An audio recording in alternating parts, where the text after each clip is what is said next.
Hey there, and welcome to Crime for Sleep. I know you're having trouble falling asleep, so let me keep you company with true crime stories from around the world. Before we dive in, I'm curious, where did you first hear this one? If you enjoy these stories, don't forget to like, comment, and subscribe. Now get comfortable, and let's get into tonight's case. Crime 1, I was renovating the bathroom, stripping old tiles and replacing the fixtures. The bathtub came out with more resistance than expected. Once I moved it, I found deep scratches on the floor beneath, dozens of them in all directions, like someone had been thrashing around. What chilled me wasn't the marks, it was the dried blood pooled between them, caked and old. I stopped everything, called the contractor, told them I was canceling the job. That night I heard dragging sounds from the bathroom. The tub, still disconnected, had shifted 2 inches toward the center of the room. The next morning brought silence, but not peace. I stood in the doorway, staring at those scratches. My coffee grew cold in my hands as I traced each mark with my eyes. Some were shallow, desperate attempts. Others cut deep into the wood, violent gouges that spoke of panic. The blood had dried into dark brown patches, almost black in some places. It reminded me of old rust, but I knew better. I called the police. The officer who came was younger than I expected, with tired eyes that had seen too much already. He crouched beside the bathtub, his pen scratching against his notepad. The sound made my skin crawl. He asked about the previous owners, about when I'd bought the house, about any strange smells or sounds I might have noticed before the renovation. Strange smells, the question stuck with me after he left. There had been something in the bathroom, a metallic sweetness that I'd attributed to old pipes. Now I wondered if it had been something else entirely, something I should have recognized. The officer returned 2 days later with a crime scene technician. A woman with gray hair pulled back severely, carrying a black case full of tools I didn't want to understand. They photographed everything, swabbed the blood, measured the scratches. She worked methodically, her movements precise and clinical. When she was done, she looked at me with an expression I couldn't read. They tested the blood, human, they told me, female, but no matches in their database, no missing person reports that fit the time frame they estimated. The case file would remain open, they said, but without more evidence, there wasn't much they could do. The words felt hollow, rehearsed. I wondered how many times they delivered the same news to other people in other houses with other secrets buried beneath their floors. I tried to continue the renovation, bought new flooring to cover the scratches, told myself I was moving forward, but every nail I hammered echoed strangely in the small space. Every cut I made with the saw reminded me of those gouges in the wood.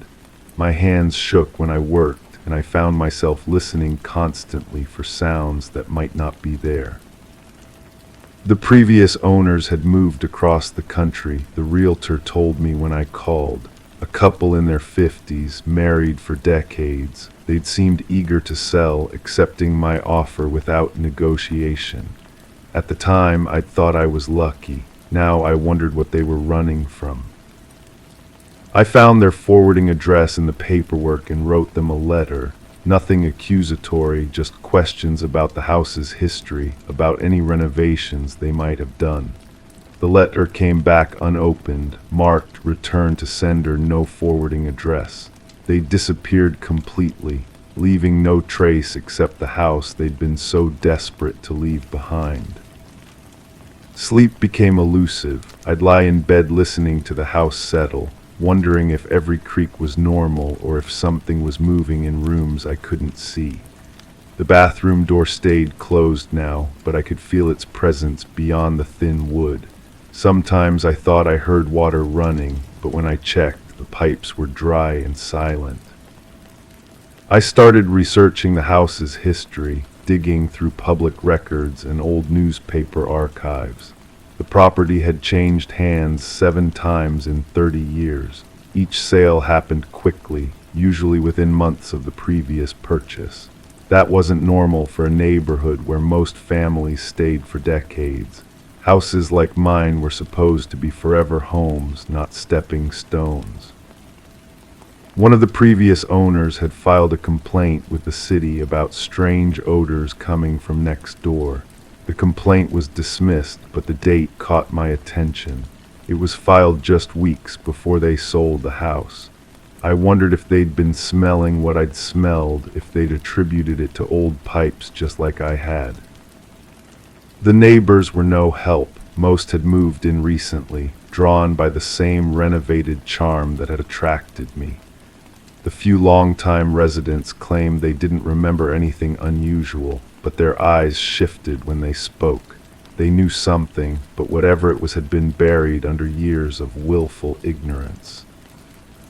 I hired a private investigator, a woman with careful hands and patient eyes. She interviewed the neighbors I couldn't reach, contacted previous owners I couldn't find. Her reports came back empty, but she kept digging. There was something here, she told me, something that people didn't want to talk about. The breakthrough came from an unexpected source. A utility worker mentioned seeing a woman in the house late one night years ago when he'd been called to check on a gas leak. She'd been alone, he said, cleaning something in the bathroom. The smell of bleach had been overwhelming, strong enough to burn his eyes from outside the window.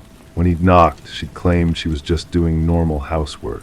But normal housework didn't require industrial-strength chemicals in the middle of the night. That woman had been the wife from the couple who sold me the house. The same woman who'd moved across the country with no forwarding address.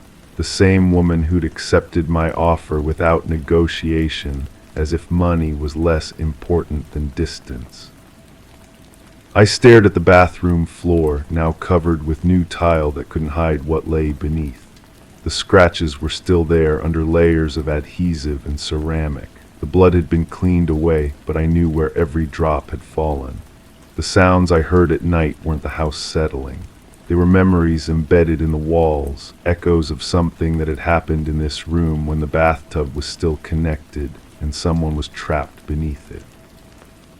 The case remains open, but the detective stopped returning my calls. The private investigator closed her file after finding no concrete evidence of wrongdoing. Everyone has moved on except me, and I'm left alone with the knowledge that someone died in my bathroom, under my bathtub, scratching desperately at the floor while life drained away from them. I still live in the house. Where else would I go? But I never use the bathroom at night, and I keep the door locked when I'm not home. Sometimes I think about tearing up the new floor, exposing those scratches to daylight again. But I'm afraid of what else I might find buried there, what other secrets the previous owners left for me to discover. The dragging sounds have stopped, but the silence that replaced them is worse. Crime 2, I was walking through the underpass near the train tracks where the walls are always covered in missing person flyers. I glance at them every so often, just out of habit. That day I stopped. One of the posters had my face on it. The photo was recent, taken from the side like a candid snapshot. The name underneath wasn't mine, but everything else matched: age, height, weight, birthmarks. I tore it down and kept walking. But by the time I got home, 2 more had appeared, one on my mailbox and another stuck to my bedroom mirror. The paper felt different between my fingers, thicker than standard copy paper, with a glossy finish that left my fingerprints smudged across the surface. I held it up to the light, searching for something I couldn't name. The image quality was professional, sharp enough to see the small scar above my left eyebrow that I'd gotten as a child. Someone had been watching me closely enough to capture details I barely remembered myself. I called the number printed at the bottom of the poster. A woman answered on the 3rd ring, her voice scratchy like she'd been crying for hours. She asked if I had information about her daughter. Her daughter, who looked exactly like me, she said, who had been missing for weeks. I told her I thought there might be some mistake, that I was looking at my own face on her poster. The line went quiet for so long I thought she'd hung up. When she spoke again, her voice had changed, colder. She asked where I was calling from. I gave her a vague answer and ended the call. That night, I couldn't shake the feeling that someone was watching my house. Every car that passed seemed to slow down. Every shadow looked like it might be hiding a person. I checked the locks 3 times before bed, something I'd never done before. The next morning, there were more posters, 6 of them, scattered around my neighborhood like breadcrumbs leading back to my front door. Different photos this time, one from what looked like a security camera, another that seemed to be taken through a window. I was starting to recognize the pattern of my own movements in these images, the way I walked with my left shoulder slightly higher than my right, how I always checked my phone twice before crossing the street. I decided to visit the mother who had placed the original poster. Her address was listed in the phone directory, and when I knocked on her door, she opened it immediately, as if she'd been waiting. She looked older than she'd sounded on the phone, with deep circles under her eyes and hands that shook when she invited me inside. Her living room was a shrine to her missing daughter, photos covering every surface, newspaper clippings taped to the walls, a timeline written in different colored inks stretched across one entire wall. She poured me coffee that tasted like it had been sitting on the burner for days. As she talked, I noticed she kept glancing at me and then at a particular photograph on the mantel. It showed a young woman who could have been my twin, standing in what looked like a college dormitory room. The similarities were unsettling, not just our faces, but the way we both tilted our heads when we smiled, how our hair fell in the same stubborn cowlick. The mother told me her daughter had been acting strange before she disappeared, paranoid, claiming someone was following her, taking pictures of her without permission. She'd found mysterious posters with her face on them around town, just like I had.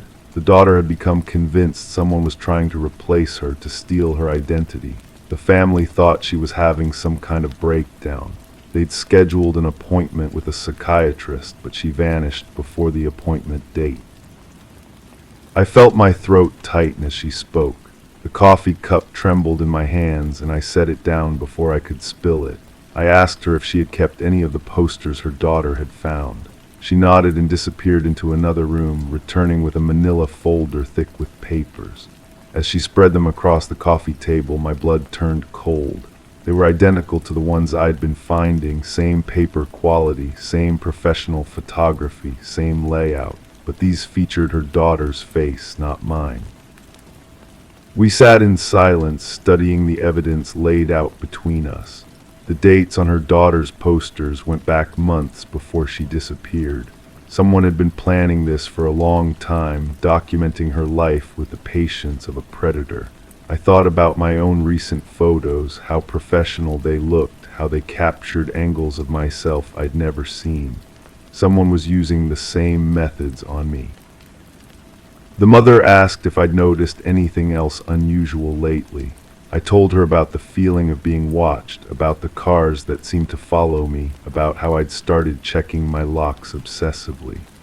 She nodded knowingly, as if she'd heard this story before. Her daughter had said the same things. She'd also mentioned finding personal items moved in her apartment, subtle changes that could have been explained away as forgetfulness if not for everything else. I left her house with more questions than answers and a growing certainty that I was walking the same path her daughter had walked. That night, I searched every corner of my apartment, looking for signs that someone had been inside.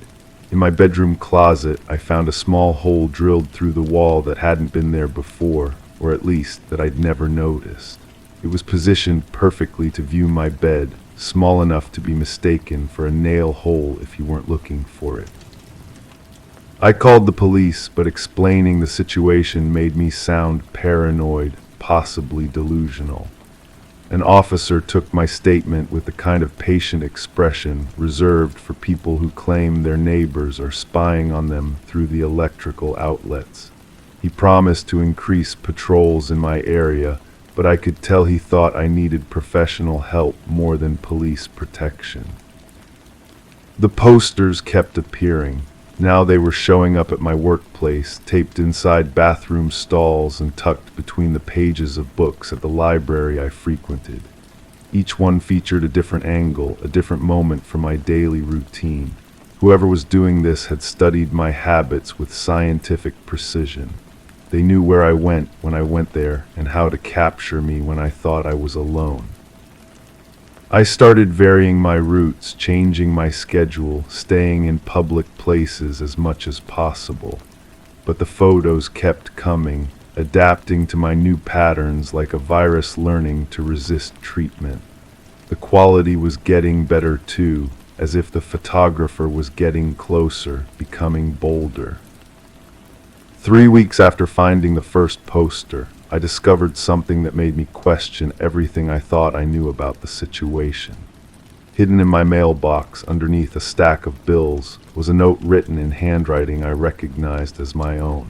It was dated 2 days in the future and contained detailed observations about a woman who looked exactly like me, notes about her daily routine, her habits, her vulnerabilities. At the bottom, in my own handwriting, was an address I'd never seen before. I drove to the address that night, my hands gripping the steering wheel so tightly my knuckles had gone white. It led to a small apartment building on the outskirts of town. The building manager let me in after I showed him my identification and explained that I thought someone might be impersonating me. The apartment was empty except for a desk covered in surveillance equipment and walls lined with photographs. But these weren't pictures of me, they were pictures of dozens of different women, all of whom could have been my sisters. Each wall represented a different case, a different missing person, a different life that had been studied and documented with the same methodical precision. In the center of the room was a mirror surrounded by photographs of all these women, including several of myself that I'd never seen before. Written on the mirror in what looked like lipstick were the words, "Which one is real?" Below that, in smaller letters, "Which one are you?" I ran from that apartment and didn't stop running until I reached my car. But as I drove home, I couldn't escape the feeling that I'd seen that handwriting on the mirror before. It looked familiar in a way that made my skin crawl, like a half-remembered nightmare that follows you into the waking world. The missing daughter, the other women in the photographs, the mysterious posters. What if we weren't victims of some elaborate stalking scheme? What if we were something else entirely? What if the person writing those notes, taking those pictures, studying those lives with such obsessive detail, was closer than any of us had realized? I never found out what happened to the missing daughter. Her case remains open. Her mother still places posters around town, and sometimes I still find my face staring back at me from random walls and bulletin boards. But now when I see them, I don't tear them down. Instead, I study them carefully, looking for clues about who took them and when and why. Because somewhere in those images might be the answer to a question I'm not sure I'm ready to ask. Am I the hunter or am I the hunted? The distinction, I'm beginning to realize, might not matter as much as I once thought. Crime 3, it was cheap, found it at a roadside sale, looked clean enough. A few days after I brought it home, one of the legs wobbled, so I turned it over to fix it. That's when I noticed a slit in the lining. Curious, I pulled the fabric back and found a compartment tucked into the frame. Inside were plastic bags filled with what looked like human hair, long tied with rubber bands. One bag had a note in it, a list of dates and initials. I thought it was some weird collector's thing, until I noticed the initials matched reports from a missing persons case I remembered seeing online. The fabric felt cold under my fingertips as I traced the edges of that hidden space. Someone had sewn it deliberately with care. The stitching was precise, professional almost. I counted 12 bags in total, each one labeled with those same mysterious initials and dates spanning several years. The smell hit me then, something metallic and stale, like old coins left in a drawer. I should have called someone right away. Instead, I found myself spreading the contents across my kitchen table, studying each strand like evidence in a forensic lab. The hair varied in color and length. Some pieces felt coarse, others silky smooth. One bag contained what appeared to be a child's hair, impossibly fine and golden. The rubber bands holding them together had left indentations, permanent creases that spoke of long storage. The note troubled me most. Written in careful block letters, it listed dates going back 5 years. Each entry paired initials with a location description, parking structure level 3 or hiking trail mile marker 7. I recognized some of these places. I'd driven past them, walked through them, never knowing what might have happened there. Sleep became impossible. I'd lie awake thinking about the previous owners, wondering who had constructed this secret archive and why. The couple at the roadside sale seemed ordinary enough, middle-aged, friendly, eager to clear out their garage. They'd mentioned moving across the country for work, needing to sell everything quickly. Nothing about them suggested the capacity for whatever this collection represented. Days blended together as I researched online databases, cross-referencing the initials with missing person reports. Too many matches appeared, young women mostly, who'd vanished without explanation. Their photos stared back at me from computer screens, smiling faces frozen in happier moments before whatever darkness had touched their lives. I started making phone calls, anonymous tips to police departments, claiming I'd seen suspicious activity or remembered overlooked details. Each conversation left me more unsettled. The officers sounded tired, overwhelmed by cases that had gone cold years ago. They took my information politely but without enthusiasm. I could hear keyboards clicking in the background, reports being filed and forgotten. The hair began to feel different in my hands. What started as curiosity transformed into something approaching reverence. These weren't just samples or trophies, they were remnants of real people, possibly the only physical trace left of lives cut short. I found myself handling each bag with increasing care, as if sudden movements might disturb whatever piece these souls had found. One evening, while examining the note under better lighting, I noticed something I'd missed before. Faint impressions on the paper, like someone had pressed hard while writing on a sheet above it. I rubbed a pencil across the surface, revealing partial words. Next appeared clearly, followed by what looked like fresh initials and a date just 2 weeks away. My hands started shaking. This wasn't just a collection of past crimes, it was an active plan. Someone out there was continuing whatever pattern these bags represented. The couch hadn't been sold to clear space for a move. It had been discarded because the owner was done with it, ready to start fresh somewhere else. I called the police again, this time providing my real name and address. 2 detectives arrived that same evening.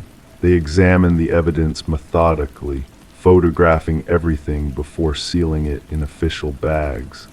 Their faces remained professionally neutral, but I caught them exchanging glances when they thought I wasn't looking.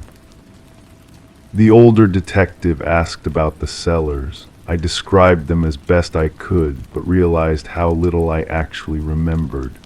Generic faces, forgettable voices, the kind of people who blend into crowds effortlessly. I'd been so focused on the furniture itself, I'd barely registered the humans selling it. They interviewed neighbors, searched databases, followed up on my description. The trail led nowhere. No record of the sale, no forwarding address, no trace of the couple who'd handed me those keys and walked away with my cash. It was as if they'd vanished the moment the transaction completed. Weeks passed, the detectives stopped calling with updates. The evidence disappeared into some official storage facility, probably sitting on shelves alongside thousands of other mysteries. The media never picked up the story. Without concrete victims or a clear suspect, it wasn't newsworthy enough to grab attention. I kept thinking about that date on the hidden note. It came and went without any new disappearances reported in local news. Maybe the plan had been abandoned. Maybe the person responsible had moved on to another area, another method. Or maybe I'd misread the impressions entirely, seeing patterns where none existed. The couch still sits in my living room. I've thought about getting rid of it, but something holds me back. Sometimes, late at night, I run my hands along the frame, checking for other hidden compartments I might have missed. The fabric feels different now, heavier somehow, weighted with knowledge I wish I could forget. I wonder about the people whose hair I found, whether their families ever got closure, whether anyone besides me knows they existed in those plastic bags for years. Their stories remain untold, their fates uncertain. All I have are initials and dates, fragments of lives that intersected with someone else's darkness. The worst part isn't what I found, it's what I didn't find. Because somewhere out there, the person who created that collection is still walking around, still planning, still reducing human beings to samples in plastic bags, and I'm the only one who knows they exist. Crime 4, I live in a duplex, and the unit next to mine was vacant for months. When someone finally moved in, I caught a glimpse of them through their window. I froze. It was like looking into a mirror. Same posture, same haircut, same scar under the eye. I tried to knock, but no one answered. That night I heard movement, footsteps that matched mine. I took a photo through the window. The flash reflected off the glass, and in the image, they were standing behind me, smiling. The first thing I noticed was the silence. Not the peaceful kind you welcome after a long day, but the heavy, suffocating silence that presses against your eardrums until you wonder if you've gone deaf. The duplex had been split down the middle like a broken heart, and for months I'd grown accustomed to having only half of it beating. The moving truck arrived on a Tuesday. I watched from my kitchen window as strangers carried boxes and furniture into the unit that shared my wall. Nothing unusual about the process, except for the deliberate way they avoided looking toward my side of the building. Even the movers seemed rushed, eager to finish and leave. I decided to be neighborly. After all, living so close to someone requires a certain level of understanding. The walls were thin enough that I could hear footsteps, running water, the opening and closing of cabinets. Privacy was already compromised by design. But when I knocked on their door, my knuckles barely made contact with the wood before I heard my own footsteps echoing from inside. Same rhythm, same weight distribution, same slight drag of the left foot that I'd developed after an old injury. I stood there, listening to myself walk away from the door I was standing outside of. The smell hit me when I returned to my own unit, something metallic and sharp like copper pennies left in summer heat. It seemed to seep through the shared wall, though I couldn't pinpoint where it was strongest. I checked my own pipes, thinking maybe we had a plumbing issue that affected both sides. Everything seemed normal, but the smell lingered. That first night I couldn't sleep. Every sound from next door felt deliberate, purposeful. The footsteps started around midnight, pacing back and forth in what I knew was the living room. The pattern was hypnotic. 7 steps toward the front window. Pause. 7 steps back toward the shared wall. Pause. I found myself counting along, my own feet twitching against the sheets in rhythm. I started keeping a journal. Not because I'm the type of person who documents their life, but because the details felt important in a way I couldn't explain. The sounds, the timing, the way the building seemed to hold its breath whenever the footsteps stopped. Day 3, footsteps began at the same moment I got home from work. They continued until I went to bed. Day 5, I heard my own voice through the wall. Not words, just the tone and cadence of someone who sounded exactly like me having a conversation. But with whom? Day 7, I found a letter in my mailbox addressed to me, but delivered to the wrong unit number. Inside was a single photograph of my living room, taken from an angle that would only be possible if someone was standing inside my neighbor's unit, looking through the shared wall. The photograph bothered me more than it should have, not because someone had been in my space, though that was disturbing enough, but because of what it revealed about the layout next door. If they could see into my living room from that angle, it meant their unit was a mirror image of mine, everything reversed. What was on my left would be on their right. My kitchen window faced their bedroom wall. I started paying attention to the sounds during different parts of the day. Running water when I showered, the opening of cabinets when I cooked, television sounds that matched whatever I was watching, but slightly delayed like an echo with a time lag. The maintenance worker came by on a Thursday. He was checking the shared utilities, he said, responding to reports of unusual smells. I let him into my unit and followed him around as he inspected pipes and electrical connections. Everything looked normal to him, but he paused at the shared wall. "You ever notice anything strange about your neighbor?" he asked, pressing his ear against the drywall. I told him about the sounds, the timing, the way everything seemed coordinated with my own activities. He listened, nodding occasionally, but his expression grew more concerned as I talked. "Thing is," he said, putting down his tools, "I was here when they first split this building. Built it myself, actually. And the way you're describing the layout next door, that's not how it's constructed." He pulled out his phone and showed me the original blueprints. The unit next to mine wasn't a mirror image. It was smaller, with a different configuration entirely. The living room I thought I was hearing footsteps in didn't exist. Neither did the bedroom where I assumed someone was sleeping. "So what am I hearing?" I asked. He packed up his tools without answering directly, but before he left, he handed me a business card for a company that specialized in what he called environmental assessments. The kind of work that involved more than checking for gas leaks or faulty wiring. That evening, I decided to look through my neighbor's windows. I told myself it was just to confirm what the maintenance worker had shown me, to put my mind at ease.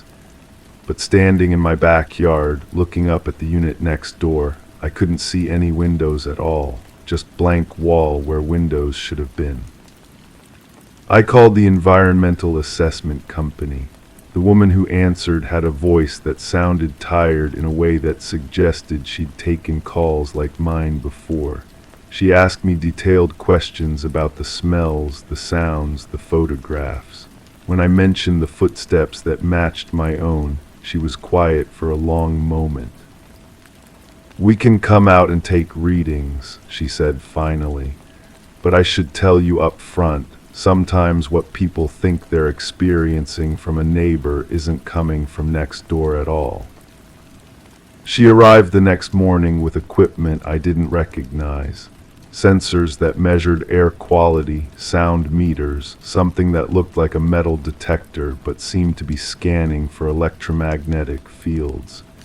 She worked methodically, taking readings in every room, paying special attention to the shared wall.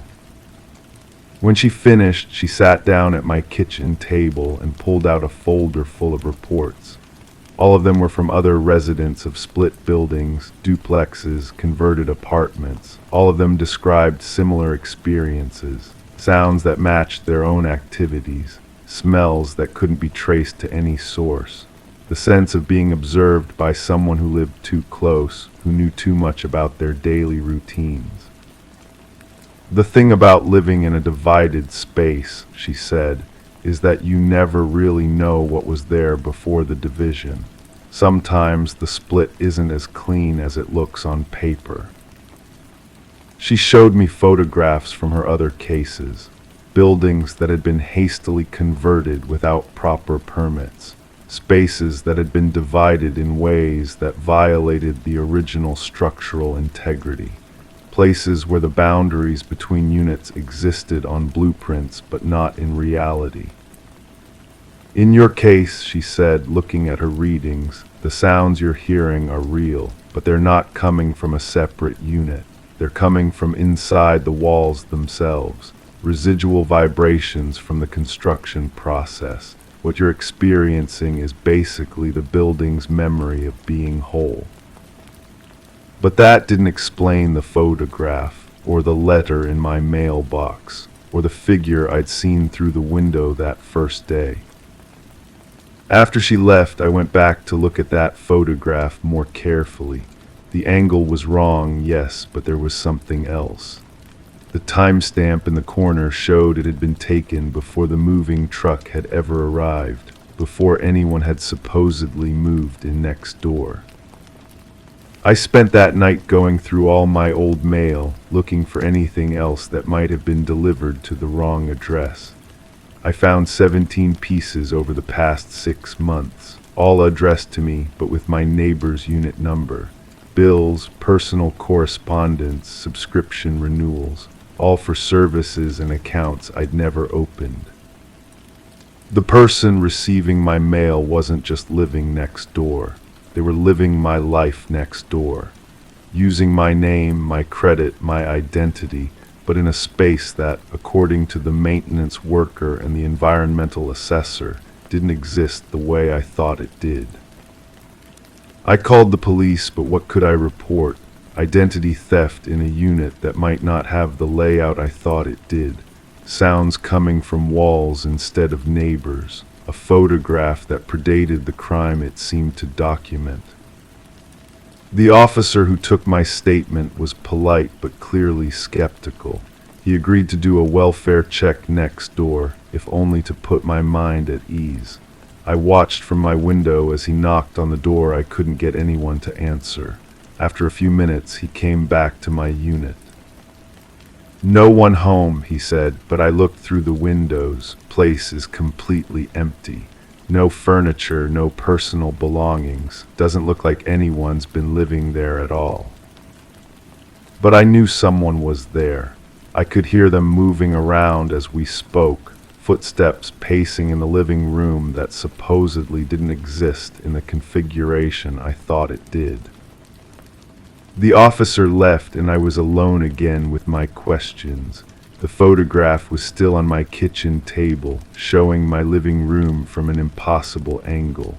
The footsteps were still echoing through the walls. The mail was still coming, addressed to me but meant for someone else. I've started sleeping with earplugs, but I can still feel the vibrations through the floor. I've stopped collecting the mail meant for my neighbor, letting it pile up in the shared mailbox. I've covered the windows so I can't see the unit next door, but I know someone is still there.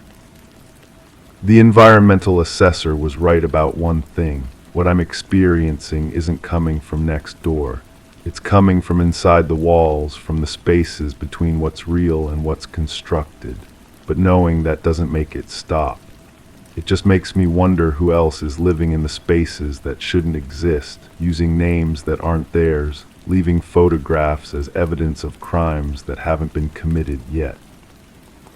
The footsteps are starting again, 7 steps toward the front, 7 steps back. I've learned not to count along, but my body still moves in rhythm. And sometimes when the pacing stops, I can hear my own voice through the wall, having conversations with someone who sounds exactly like me. Crime 5, I was watching a press conference about a string of break-ins. The suspect sketch popped up on screen and I dropped my glass. The face was identical to something I used to draw as a kid, same hollow eyes, crooked jawline, a scar I always placed above the left eyebrow. I dug out my old notebooks and found pages filled with that same face. I had no memory of who it was supposed to be. The day after, I found a sticky note on my front door. It said, you still remember. Don't pretend. The note stayed taped to my refrigerator for days. I kept reading those words, trying to make sense of them. The handwriting looked familiar, but I couldn't place it. My childhood drawings were spread across my kitchen table like evidence at a crime scene. Page after page of the same face, drawn with different colored pencils, some in crayon, others in marker. The detail was unsettling for a child's work. I had captured shadows beneath the cheekbones, lines around the eyes that suggested age and weariness. I called my mother. Her voice tightened when I described the drawings. "You always had such an active imagination," she said, drawing faces, making up stories about people you'd never met. But something in her tone suggested she remembered more than she was letting on. There was a pause, the kind that stretches too long, filled with things left unsaid. "Mom, did I know someone who looked like this? A family friend, maybe a neighbor?" "Honey, you drew so many pictures. How could I possibly remember one face?" After we hung up, I realized she hadn't asked to see the drawings. Any parent would be curious about their child's artwork that matched a police suspect sketch. Her lack of interest felt deliberate. I started going through old photo albums, searching for anyone who resembled my childhood drawings. Family gatherings, birthday parties, school events, the faces were all wrong. Too soft, too familiar, too normal. The man I had drawn over and over possessed a hardness that didn't belong in family pictures. The breakthrough came from an unexpected source. I was sorting through a box of my father's things when I found a business card tucked inside an old wallet. The name meant nothing to me, but there was a phone number written on the back in my father's handwriting. Next to it, 3 words, "Ask about the drawings."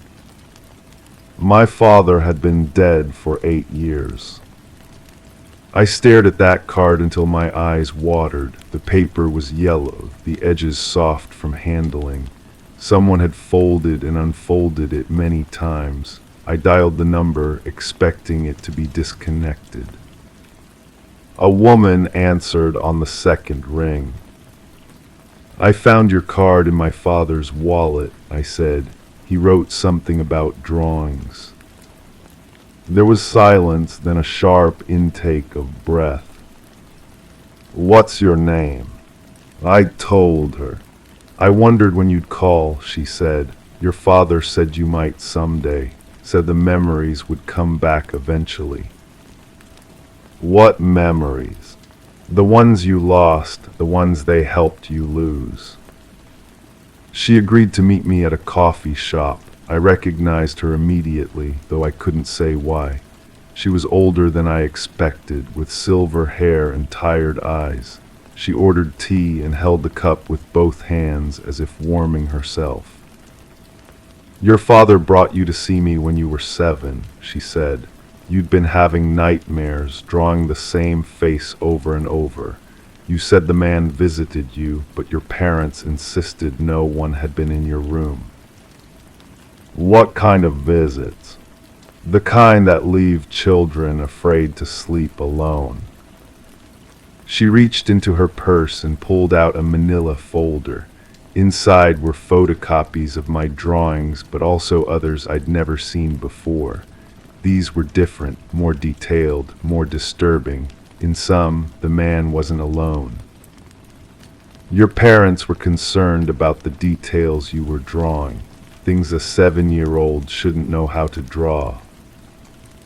I studied the copies. In one drawing, the man was holding something small and dark. In another, there were other children, their faces scribbled out with black crayon.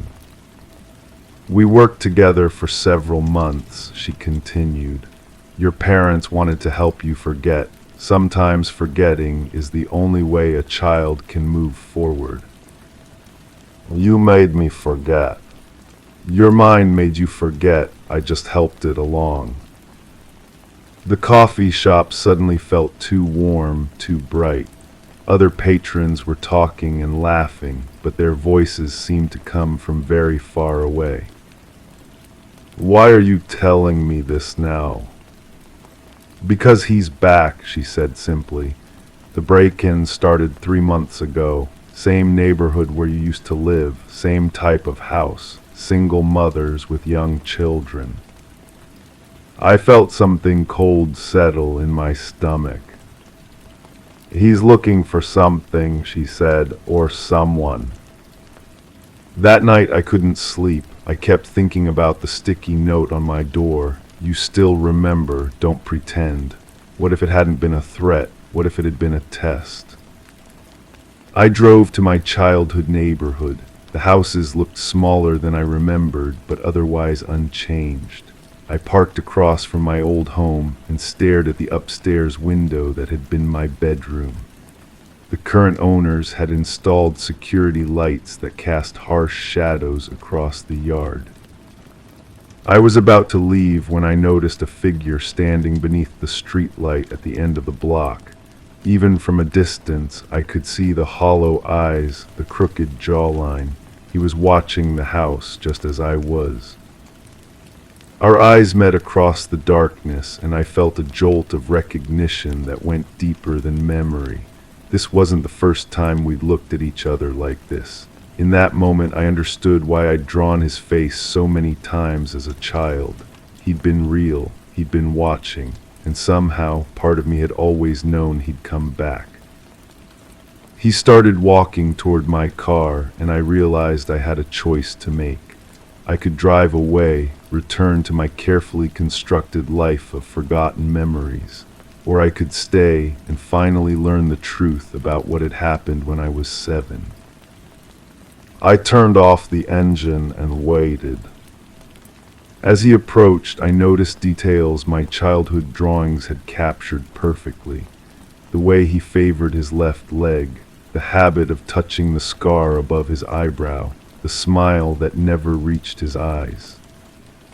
"You remember now," he said when he reached my window. It wasn't a question. "Some things," I replied. "Good, then you know why I'm here." I did know, though I couldn't explain how. The knowledge felt ancient, buried so deep it had become part of my bones. He wasn't here for the other children. He was here for me. He'd always been coming back for me. The break-ins were just a way of announcing his return, leaving a trail that would eventually lead me back to this moment, this choice, this conversation I'd been avoiding for 20 years. "What happens now?" I asked. He looked back at my old house, then at me. "Now you decide whether you're still the same scared child who needed to forget, or if you're ready to remember everything." I sat in my car long after he disappeared back into the shadows. The neighborhood was quiet except for the hum of security lights and the distant sound of a television playing behind curtained windows. Normal sounds of normal lives lived by people who slept peacefully because they'd never had to choose between memory and safety. I thought about the therapist's words about forgetting being the only way forward, but forgetting hadn't made me safe. It had only delayed this moment, this reckoning with whatever I'd witnessed or experienced as a child. The police sketch would remain unsolved. The break-ins would stop as suddenly as they'd started, and I would go home to my apartment, to my carefully ordered life, carrying the weight of a choice I wasn't sure I was brave enough to make. Because some truths, once remembered, can never be forgotten again. Crime 6, the hotel had 5 floors. I was booked on the 3rd, but when I stepped off the elevator, I saw a hallway to the left that didn't match the floor plan. It was narrower, darker. At the end was a door with a number that wasn't listed on any map or keycard directory. I knocked. The door creaked open by itself. Inside was an empty room except for a chair facing the wall and a journal sitting on the floor. The journal was open to a page that read, "I'm still inside, help me." I turned around. The hallway behind me was gone. I'm a private investigator. I've seen my share of strange cases, but this one started differently. My client was a woman whose daughter had vanished during a business trip. The last charge on her credit card was at this hotel.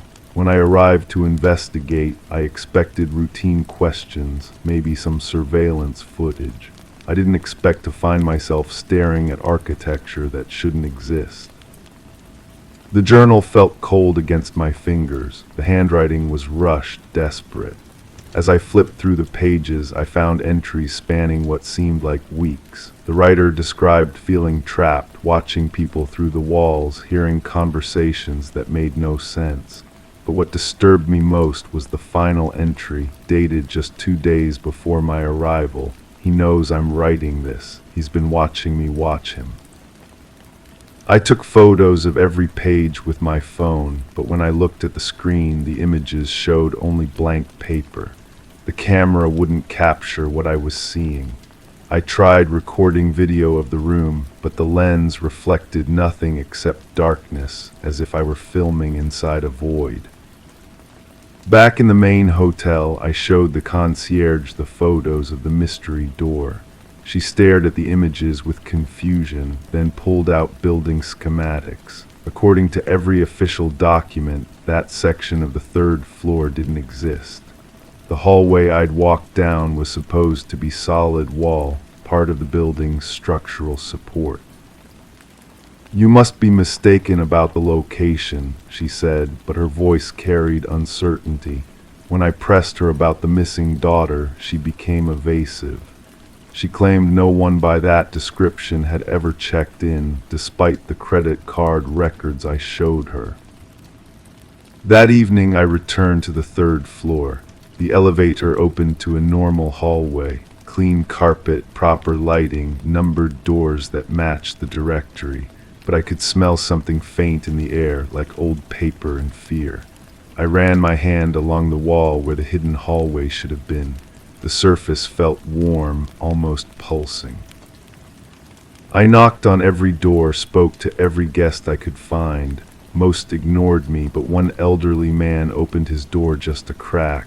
His eyes were wide, nervous. "You're asking about the girl," he whispered. She was asking questions too, about the room that moves. He'd told me he'd been staying here for months, waiting for his insurance claim to process after a house fire. He'd seen things that didn't match the official layout, doors that appeared and disappeared, guests who checked in but never checked out, yet weren't listed in any registry. "The management knows," he said. "They have to know, but they act like it's all normal, like we're the crazy ones for noticing." I spent the next 3 days interviewing staff, reviewing security footage, searching public records. The hotel had been built on the site of an old apartment complex that burned down decades ago. Several people had died in that fire, trapped in their rooms when the exits became blocked. But that felt too convenient, too much like a ghost story. I deal in facts, not folklore. Then I found the construction reports. During renovation, workers had discovered spaces that weren't on the original blueprints, rooms that had been sealed off, forgotten. The official report listed them as architectural anomalies and recommended they remain closed, but someone had been accessing them. I discovered a pattern in the hotel's guest records. People would check in, stay for several days, then disappear from the system entirely.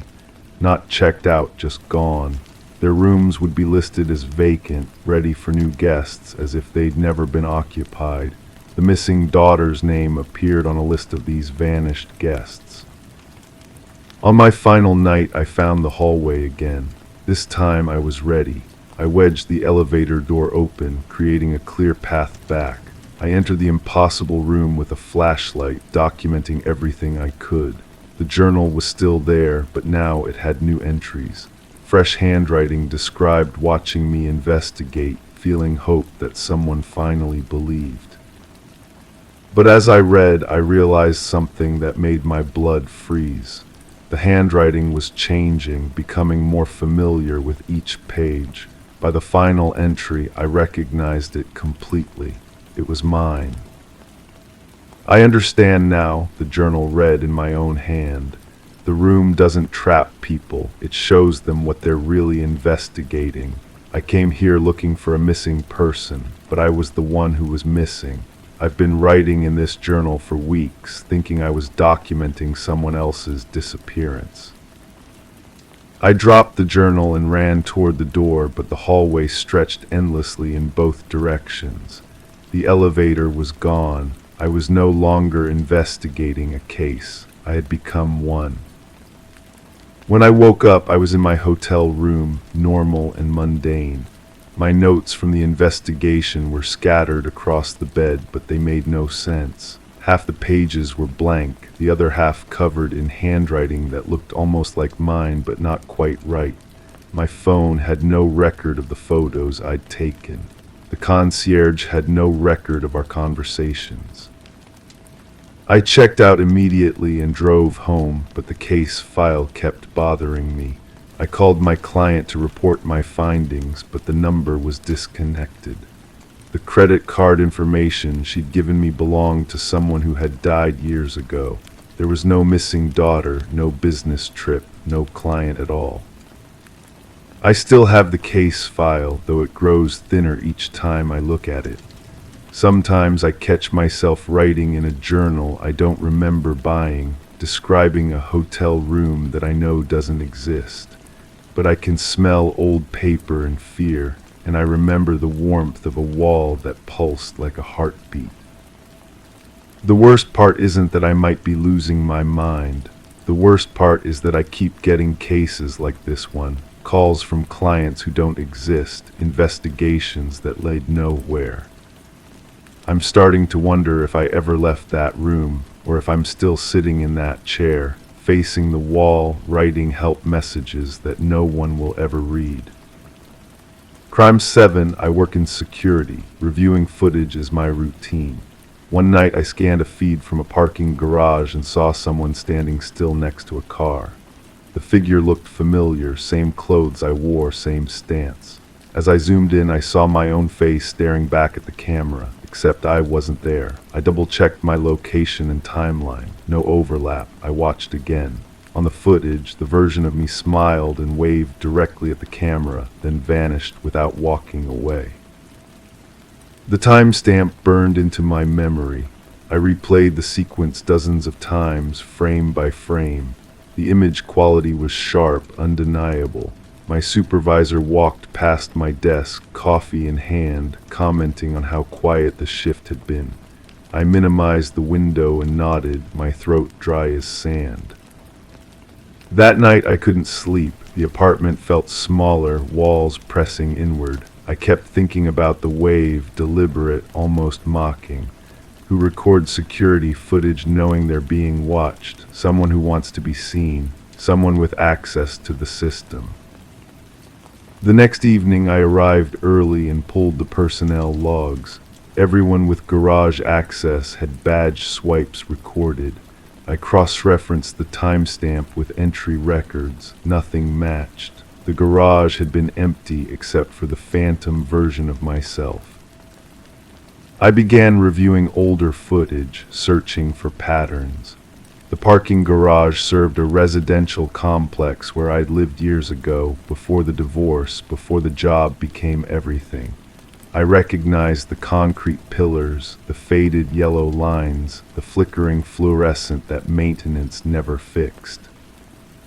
In footage from 3 weeks prior, I found another anomaly. A woman in a blue coat standing by the elevator, perfectly still for 17 minutes. Her face was turned away, but something about her posture triggered recognition. She reminded me of someone, a neighbor maybe, or a witness from a case I'd worked. I pulled the building's resident directory and started making calls. Most went to voicemail. The few who answered claimed they hadn't seen anything unusual. Their voices carried that particular strain of people who have talked to too many officials, answered too many questions about things they'd rather forget. One resident, an elderly man with a gravelly voice, paused when I described the woman in the blue coat. He said she'd been coming around asking about the previous tenant in Unit 304. That unit had been empty for months after the incident. He wouldn't elaborate on what incident, just said the police had been involved and people preferred not to discuss it. I accessed the building's maintenance reports. Unit 304 had required extensive cleaning and repairs. Water damage, they claimed, though the reports were vague. The work orders were signed by someone whose signature I couldn't decipher. My hands shook as I typed the unit number into the database. The records showed a young professional who lived alone, worked late shifts, kept to himself. No family listed as emergency contacts, no forwarding address after the lease termination. The photograph in his file made my stomach clench. He looked exactly like me, not similar, not resembling, but identical. Same jawline, same eyes, same scar above the left eyebrow from a childhood accident I remembered vividly. I drove to the building that night, badge in hand, heart hammering against my ribs. The garage was exactly as I'd seen it on the monitors, concrete and shadows and that persistent fluorescent flicker. I stood where the figure had stood, looking up at the camera. The red recording light blinked steadily. The elevator carried me to the third floor. Unit 304's door stood slightly ajar, yellow tape across the frame like a broken promise.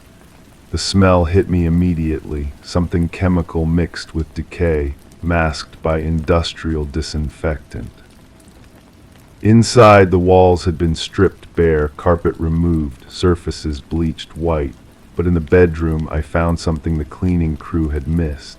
Behind the radiator, a stack of photographs. Each one showed the same parking garage, the same camera angle, the same figure standing motionless. Me or someone who looked exactly like me. The photographs were dated going back months. In some, the figure held signs with messages I couldn't make out. In others, he pointed directly at the camera lens. The final photograph showed him holding a badge, my badge, with my employee number clearly visible.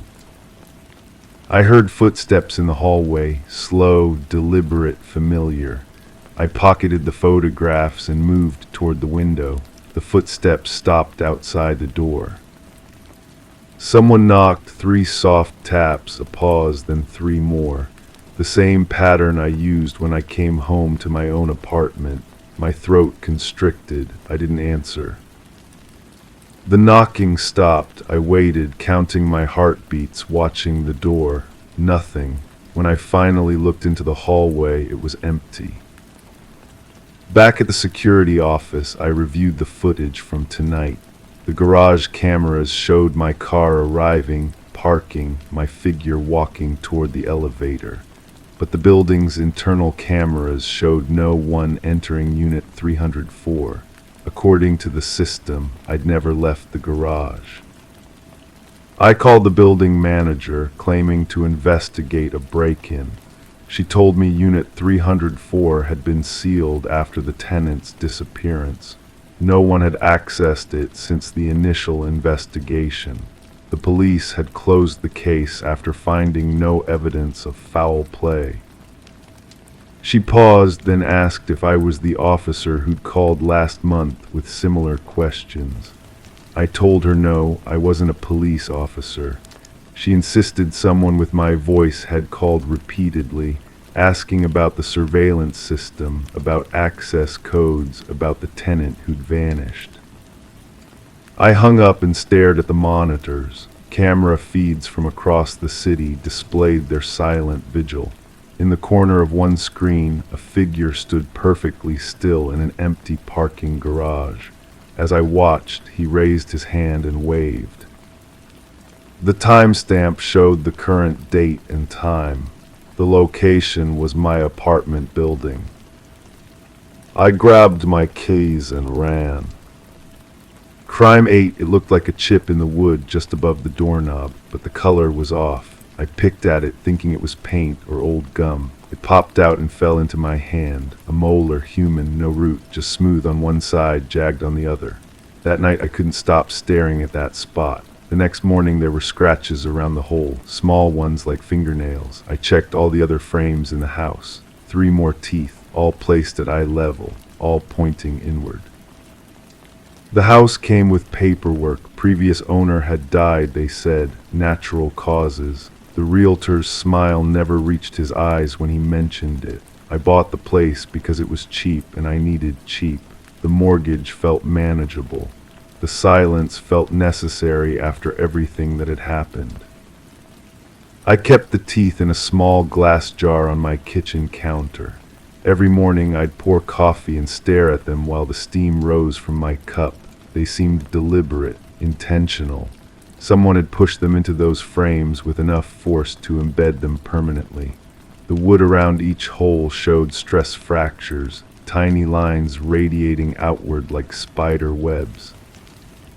The neighbor across the street watched me through her window, an older woman with silver hair pulled back tight. When I waved, she'd disappear behind her curtains. I wondered if she knew something about the previous owner, about the teeth. I called the realtor. His voice shifted when I mentioned what I'd found. He suggested I might be mistaken. Maybe they were animal teeth, he said. Maybe decorative elements left by the previous owner. His suggestions felt rehearsed, like he'd given this speech before. The county records office had files on the house. The previous owner's name was redacted in most documents. Only initials remained. The death certificate listed cardiac arrest. No autopsy, no investigation. But there were police reports from neighbors. Noise complaints stretching back 2 years. Sounds of arguing. Sounds of something being dragged across floors. The complaint stopped abruptly 6 months before the death. I found myself touching the holes in the door frames. The wood felt cold, even on warm afternoons. My fingertips would trace the edges where the teeth had been. The scratches around each hole were definitely made by fingernails. I could see the curved pattern, the desperate scraping motion. Someone had clawed at these frames. The basement held more answers. Paint cans lined one wall, but they'd never been opened. Behind them I found a toolbox with dental pliers, the kind used for extractions. They were clean, but rust stains marked the metal where something had been scrubbed away. Next to the toolbox sat a small notebook with addresses written in shaky handwriting. My address was circled in red ink. Sleep became difficult. I'd wake to sounds that might have been the house settling or might have been footsteps. The refrigerator hummed differently at night, almost like whispers. I started checking the door frames compulsively. No new teeth appeared, but the holes seemed deeper somehow, darker. The woman across the street finally approached me while I was checking my mailbox. Her voice was barely above a whisper. She told me about the previous owner, how he'd worked in dental prosthetics, how people would visit his house for fittings and adjustments, how those visits became less frequent, then stopped entirely.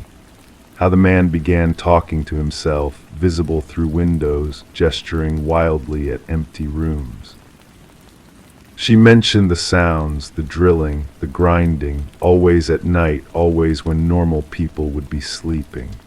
She'd called the police repeatedly, but they found nothing illegal, just an old man working on his craft. The noise complaints were filed and forgotten. But she remembered one detail that chilled her. The last visitor to the house hadn't left. She'd watched a young person enter one evening, but never saw them leave. She waited, she watched, days passed. The drilling sounds continued, but no one came or went. I returned to the basement with new purpose.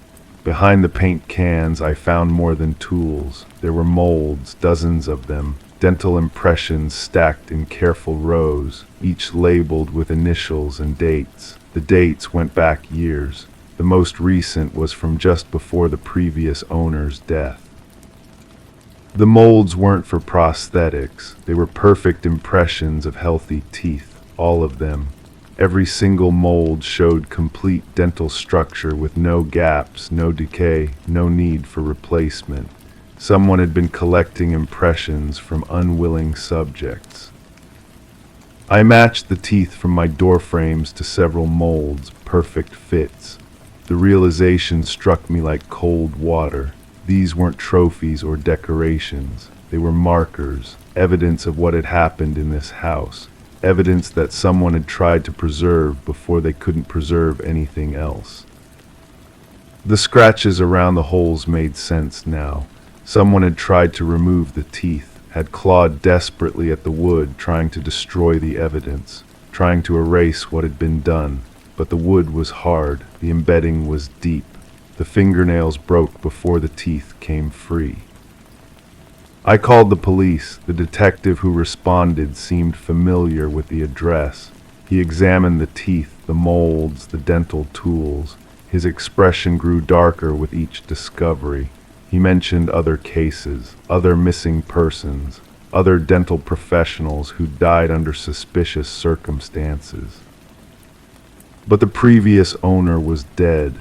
Natural causes, according to the certificate. No way to question him.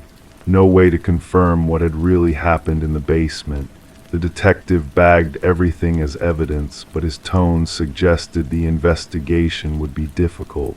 Dead suspects don't provide confessions. The house feels different now, empty in a way that goes beyond furniture or decoration. I find myself staring at the holes in the door frames, imagining the desperate person who'd embedded those teeth, wondering if they'd been trying to leave a message, wondering if anyone else would have been clever enough to notice. The woman across the street moved away last week. Before she left, she handed me an envelope. Inside was a photograph of the house taken from her window. In the image, I could see into the basement through a small window. There was a figure down there, someone I didn't recognize, someone who shouldn't have been in my house. The photograph was dated yesterday. I keep the image next to the empty jar that once held the teeth. Sometimes I catch myself checking the door frames, looking for new additions, looking for fresh scratches in the wood, listening for sounds from the basement that might not be the house settling. The investigation continues, but I know it will go nowhere. The real perpetrator is beyond justice now. What remains is the question of whether justice was the point, whether the teeth were evidence or warning, whether I'm living in a crime scene or creating one. The holes in my door frames are still there, waiting to be filled. Crime 9, I work in freight, no questions asked. Heavy stuff, light stuff, weird shapes. One crate came in sealed with industrial tape and metal bands, no markings. As I moved it, I heard movement like shifting weight. Then a sound, breathing, not mechanical, organic. I called dispatch, said it might be a mistake. They told me to drop it off and forget it. At the delivery address, no one came to the door. I left it by the entrance. The next day, the same crate was back in my truck, same seal. Same breathing, except this time it said my name. That was 3 weeks ago. I haven't slept properly since. The breathing haunts me, soft, deliberate, like someone trying not to be heard.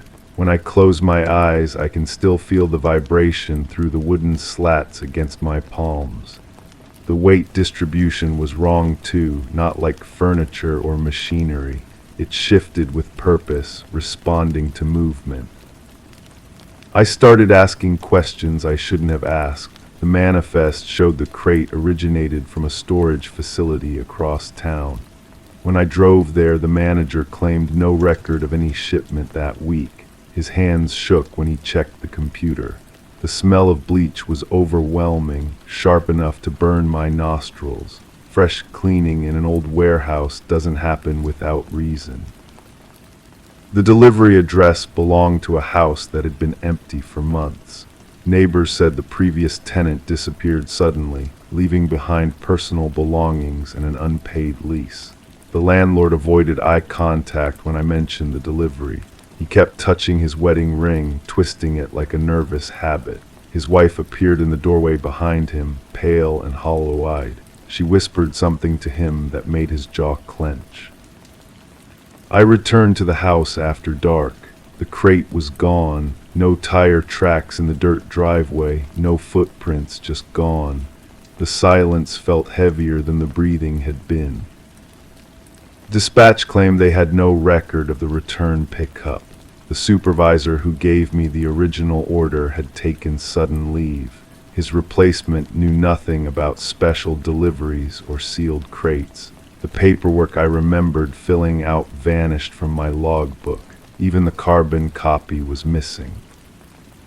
I started recording everything. Audio notes, photographs, copies of manifests. The pattern became clear. I wasn't the only driver who had handled unusual cargo recently.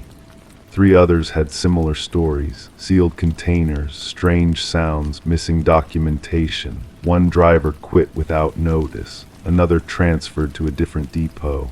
The 3rd still works here but won't make eye contact anymore. The warehouse where I pick up loads has a restricted section I never noticed before.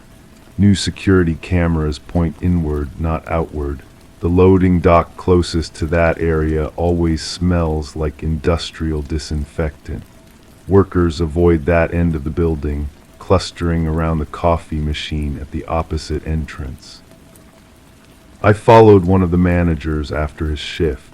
He drove to the same storage facility where my crate originated, stayed inside for exactly 20 minutes. When he came out, he sat in his car without starting the engine. His shoulders shook like he was crying or trying not to vomit. The next week, a new crate appeared on my manifest. Same dimensions, same tape, same metal bands. This time I refused the pickup. My supervisor said I didn't have a choice. Company policy required drivers to complete assigned routes. The threat in his voice was subtle but unmistakable. I carried a recording device that day. The crate breathed throughout the entire journey, rhythmic, exhausted, desperate. Halfway through the route, the breathing changed pattern, faster, more panicked, like whoever was inside knew where we were going. The delivery address was different this time, a medical clinic that had been closed for renovation. No cars in the parking lot, no signs of construction work. The windows were covered with brown paper. I knocked on every door, no answer. The breathing from the crate became frantic, accompanied by muffled sounds that could have been words. I couldn't leave it there. I drove to the police station instead. The desk sergeant looked at my paperwork with confusion.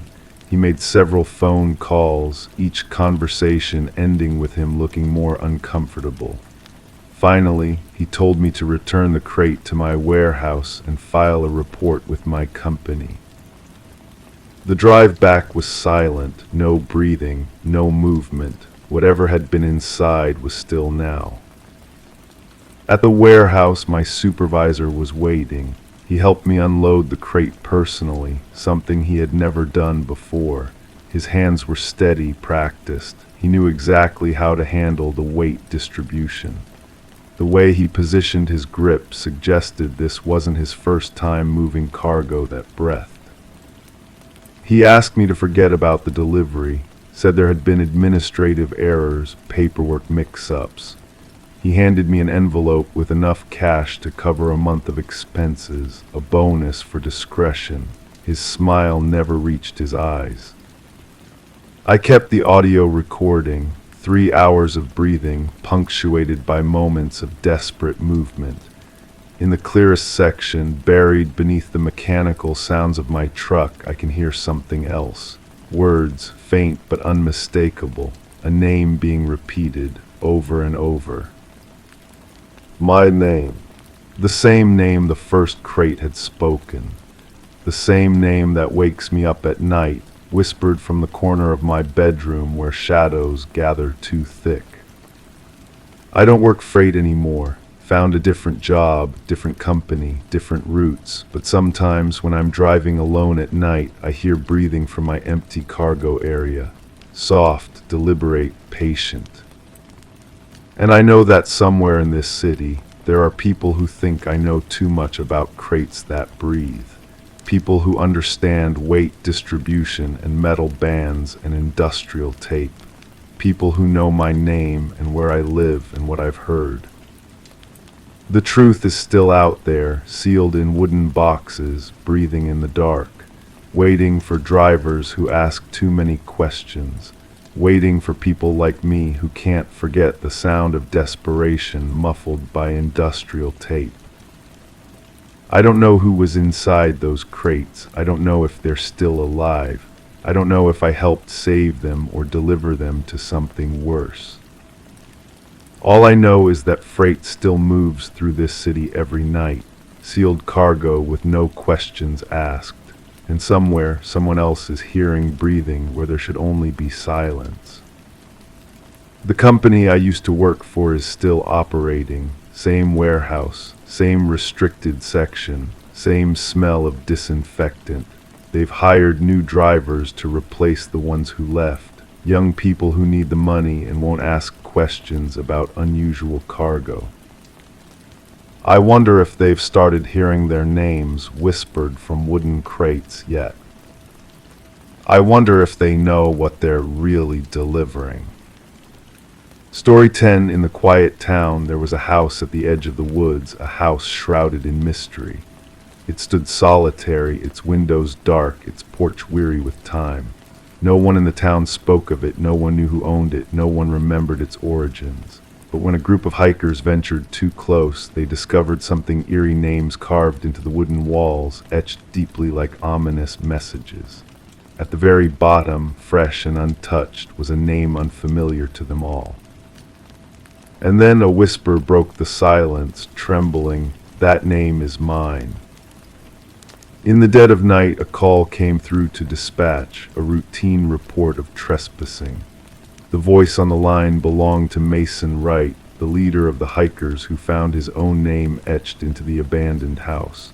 The responding officers anticipated a simple case of mischief, perhaps a prank gone awry, but what they encountered defied logic. Detective Sarah Keller arrived as darkness cloaked the forest. Her flashlight pierced the shadows, revealing the worn front of the structure. The names 27 in total ran down the eastern wall, some faded by time, others sharp as if carved yesterday. And at the end, Mason Wright, the carving still bearing traces of fresh wood shavings. "I've never been here before," Mason insisted, his breath visible in the cold air. "I don't understand how my name got here." The investigation commenced with checks on each listed name. The findings sent a chill through the detective team. Every name belonged to a person reported missing over the past 40 years. Some cases had grown cold, while others remained active, but all shared a chilling similarity: they vanished while hiking alone.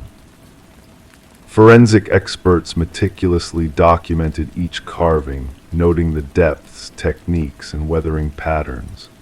The oldest name, Rebecca Hansen, linked to a disappearance 37 years ago. The case file recounted a young woman who entered the woods and never returned, leaving behind only a lone hiking boot by a stream. Detective Keller questioned Mason at length, his story unwavering. He had no ties to the area beyond this fateful hike with his college friends. They had randomly chosen the trail based on an online suggestion. Nothing in his background connected him to the other names on the wall. The focus turned to Mason's companions. Emily Chen, the group's photographer, shared images from their hike. Upon scrutiny, analysts noticed a disturbing presence, a blurred figure lingering in the background of several photos. A tall, slender silhouette, always obscured by trees. "We never saw anyone else on the trail," Emily insisted. "We would have remembered." Ordered by Detective Keller, officers searched the interior of the house. Dust coated every surface, furniture lay in disarray, but in the basement, a chilling discovery awaited them. Personal belongings of the missing hikers were neatly arranged on shelves: watches, backpacks, cameras, wallets, all labeled with names matching those on the exterior wall. Under UV light, blood traces emerged on the concrete floor, old stains someone had tried to erase. Despite no bodies found beneath the house, cadaver dogs alerted near the dense forest at the rear of the property. As the probe intensified, Mason's behavior grew erratic. He reported strange incidents, whispers in the night, fresh footprints leading to his door but not away, shadowy figures observing from afar.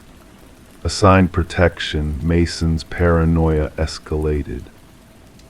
A breakthrough surfaced with buried land records. The house once belonged to a reclusive hunter named Victor Blackwood.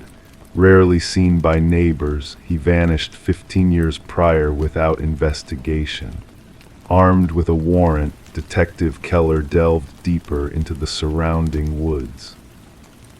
The search party stumbled upon rudimentary hunting blinds strategically placed along common hiking routes. Inside one blind, a journal was found, meticulous notes on hikers, their habits, and gear. Writing matched samples from Victor Blackwood. Entries progressed from animal hunting to viewing humans as prey, detailing how he selected his victims. A manhunt for Blackwood spanned jurisdictions. Helicopters scanned with thermal cameras, tactical units combed every crevice, yet the suspect remained elusive. Mason ceased communication. His apartment found deserted, save for a freshly carved message on his bedroom wall: "The hunter becomes the hunted." Days turned to weeks with no sign of Mason. During a sweep of Blackwood's house, a hidden workshop was uncovered behind a false wall. Woodworking tools, preservatives, and a newly carved wooden piece with a familiar name belonging to the missing forensic technician. The technician, absent due to illness, remained unreachable. Authorities secured the house with constant surveillance. Cameras monitored every angle, motion sensors on high alert, and one night the trap was sprung. Sensors activated, capturing a tall, slender figure emerging from the forest. Graceful and unnatural, the figure approached the house, seemingly unfazed by the scrutiny. Tactical teams closed in, but in a blink, the figure vanished without a trace. To this day, the house remains watched closely. Mason and the technician vanished, their fate unknown. The investigation persists as similar vanishings occur in wooded areas. The names on the wall have become a chilling legend, whispered by some, avoided by others, and local hikers steer clear, fearful that mentioning the house may add their names to that dreadful list, the names unspoken. Story 11. In the quiet of the night, a flicker danced on the baby monitor screen, a fleeting anomaly that caught the mother's attention. Initially brushed off as mere interference, the tranquility of the moment shattered when the audio crackled and a voice, soft and eerie, whispered, "SHHH, go back to sleep." A chill crept through her veins as she stood frozen, heart racing. With a sense of dread, she hurried to her son's room, the air thick with tension. But as her trembling hands reached for the doorknob, she knew something was amiss. The crib stood empty, a void where her precious Samuel should have been. The window remained shut, the door securely locked. Yet amidst the stillness, a lone stuffed rabbit lay on the floor, its unblinking black eyes seeming to hold secrets untold. Rebecca's screams pierced the night, a raw expression of anguish that echoed through the walls, reaching the ears of concerned neighbors who swiftly summoned help. When authorities arrived, they found her cradling the silent rabbit, a symbol of a nightmare turned reality. Samuel, just 4 months old, had vanished without a trace, leaving behind a void that defied logic. The investigation that followed was shrouded in mystery, with scant leads to follow. No signs of forced entry marred the home, the security system standing guard throughout the fateful night. The baby monitor footage, once a source of comfort, now held a cryptic message amidst the static, a whisper that sent shivers down the spines of seasoned investigators. Suspicion cast its shadow upon Rebecca, her every action scrutinized under the harsh light of uncertainty. Her husband, Daniel, absent during the ordeal, returned to a world torn asunder by unspoken accusations. Their fractured marriage, strained by the weight of parenthood, now faced a trial unlike any other. Medical records hinted at hidden struggles, whispers of postpartum shadows that danced at the edges of perception. Yet as detectives probed deeper, a new light emerged, a tiny thread of hope in the tapestry of uncertainty. Forensic experts uncovered minuscule fibers on the nursery windowsill, foreign to the household tapestries that adorned the home. These fibers, delicate strands of a rare climbing rope, hinted at a clandestine entry from the shadows of the night. The focus shifted, revealing a silhouette in the darkness captured by vigilant neighbors' security cameras. A footprint, partially imprinted in the soft earth, spoke of a skilled intruder with a purpose known only to them. Daniel, returning to a house haunted by silence, found himself thrust into the spotlight of suspicion. His hands, marked by unusual calluses, betrayed a hidden pastime, a passion for rock climbing born of unseen turmoil. Financial records painted a grim portrait, a canvas stained by the ink of deceit. An insurance policy, hefty and ominous, cast a shadow over his intentions, while clandestine calls to an unknown number hinted at a web of deceit woven with precision. As the pieces fell into place, a portrait of betrayal emerged from the shadows. Daniel's double life, a secret family hidden from view, painted a chilling picture of duplicity. The digital realm, once a beacon of connection, now served as a conduit for darkness. The baby monitor, a silent witness to unspeakable truths, held the key to unlocking a web of lies that spanned years. In a basement cloaked in shadows, a revelation awaited, a truth too chilling to comprehend. Samuel, found alive in the care of a woman named Elaine, linked the past to the present in a tapestry of sorrow. Her vacant gaze spoke volumes as she surrendered to the inevitable, her part in the tragedy laid bare for all to see. Through the veil of time and memory, old wounds reopened, revealing a connection forged in loss and desperation. Daniel's denial crumbled under the weight of irrefutable evidence. Climbing equipment, a silent witness to his deeds, bore the same fibers found at the scene of the crime. His boots, a damning echo of his presence, sealed his fate in the eyes of justice. Encrypted messages, a digital testament to his treachery, painted a portrait of a man consumed by greed and deception. In the hushed confines of the courtroom, the truth unfurled like a dark tapestry of deceit. The baby monitor, once a harbinger of peace, now stood as a sentinel of truth, its whispered words carrying a weight of sorrow that echoed through the years. Daniel's cough, a telltale echo in the night, sealed his fate in the eyes of the law. The jury's swift deliberation echoed the finality of justice served, as sentences were handed down to those who had dared to disrupt the fragile balance of trust. Amidst the chaos of shattered lives, Rebecca and Samuel found solace in a new beginning, a chance to rebuild what had been torn asunder. The scars of the past lingered, a reminder of the fragility of innocence in a world tainted by shadows. The baby monitor, a silent witness to the darkness that lurked in the hearts of men, held a truth that transcended words. As the years passed, Samuel grew in the embrace of a mother determined to shield him from the echoes of the past. The stuffed rabbit, a relic of a night best forgotten, lay hidden away, its glassy eyes a silent testament to a truth too painful to bear. The monitor stood silent, a sentinel of memories locked away, a reminder of a night when whispered words carried a weight of sorrow that changed lives forever. And in the stillness of the night, a mother's lullaby wove a tapestry of peace, a promise of safety in a world where shadows danced at the edge of perception. Story 12. The aged apartment held its peculiarities: pipes that groaned in the night, floorboards that whispered secrets with every step. But the new tenant, Sarah Coleman, sensed a presence beyond the ordinary. The footsteps echoed above her, a rhythmic cadence that defied logic. How could they be so precise when she resided on the top floor?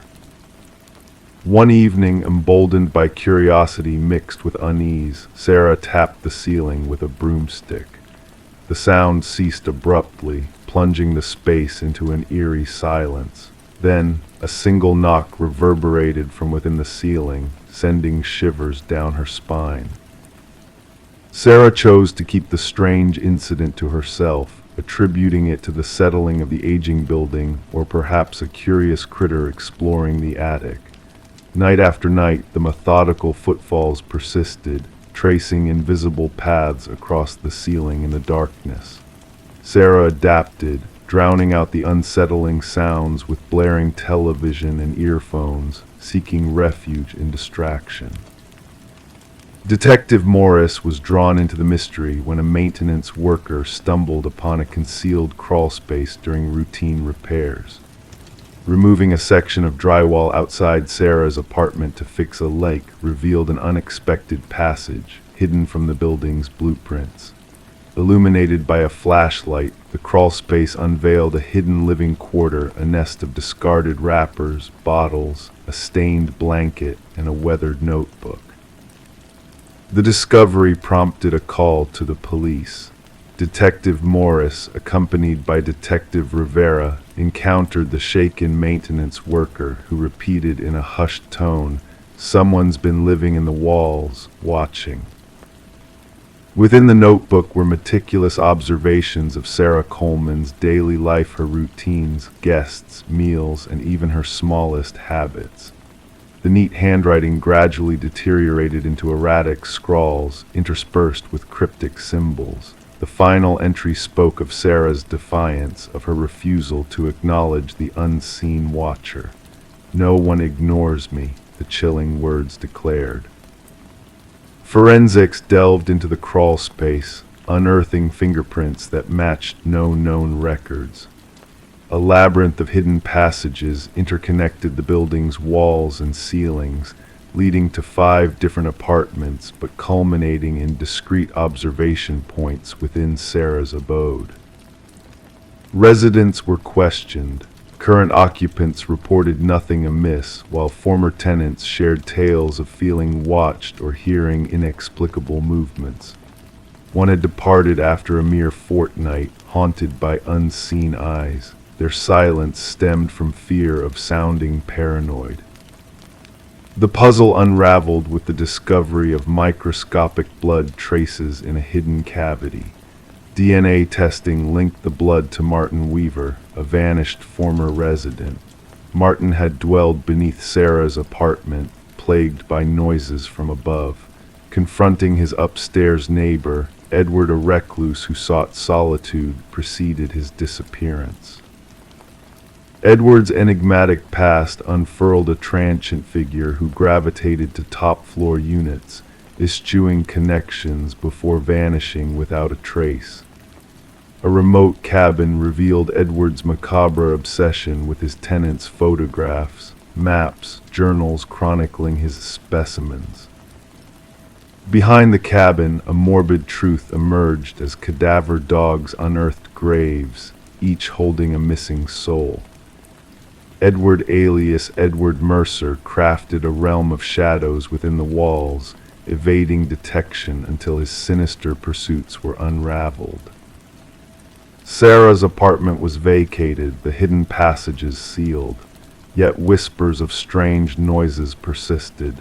A notebook, imbued with a chilling message, hinted at Edward's unfound sanctuary. As the manhunt for Edward pressed on, Detective Morris found solace in the darkness of his own home, haunted by the memory of Sarah, alone in her apartment with phantom footsteps haunting her nights. The unanswered question lingered: who else might be listening, waiting in the shadows, concealed within the walls of their own reality? Story 13. The motel stood there, a forgotten relic of yesteryears, a place where transient souls sought shelter for a single night. The receptionist passed her the key with an eerie glance. Just avoid the last door on the left, his words barely audible. Intrigue stirred within her. That night, as she traversed the shadowy corridor, she halted before it. The brass handle chilled her touch. The door appeared unassuming, yet as she leaned in, she heard a faint breath from the other side. Detective Morgan Reed awoke from her slumber, stepping beneath the yellow police tape barring entry to the crime scene. The metallic tang assaulted her senses, a familiar odor of blood staining the threadbare carpet, rendering it almost obsidian. Within the room, a macabre scene unfolded: an unblemished bathroom, an undisturbed bed, and the grisly sight that lay between.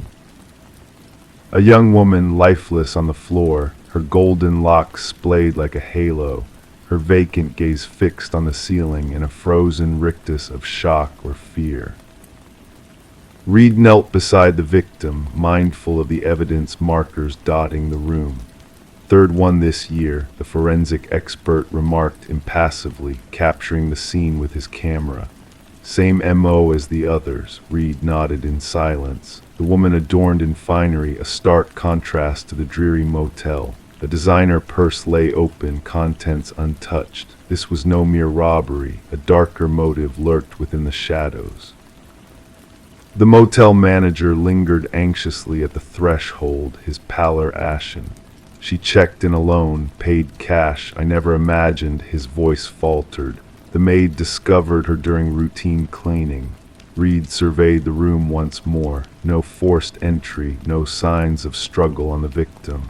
She had either welcomed her assailant or recognized them. Back at the precinct, Reed pinned up photos on the board. 3 women strikingly similar, all found in nondescript motels. Speculation swirled. Autopsy results are in, Detective Hayes announced, dropping a file on Reed's desk. Death by manual strangulation, no DNA evidence, no signs of assault. Reed furrowed her brow. This was personal, a vendetta beyond mere predation. Days blurred as the investigation delved deeper. Surveillance footage yielded little. The victim, identified as Elaine Werner, a meticulous financial analyst, had no apparent enemies. Her cautious nature belied her choice of lodging. A breakthrough came during an interview with Werner's sister. She mentioned a man from work. The sister divulged, hands trembling.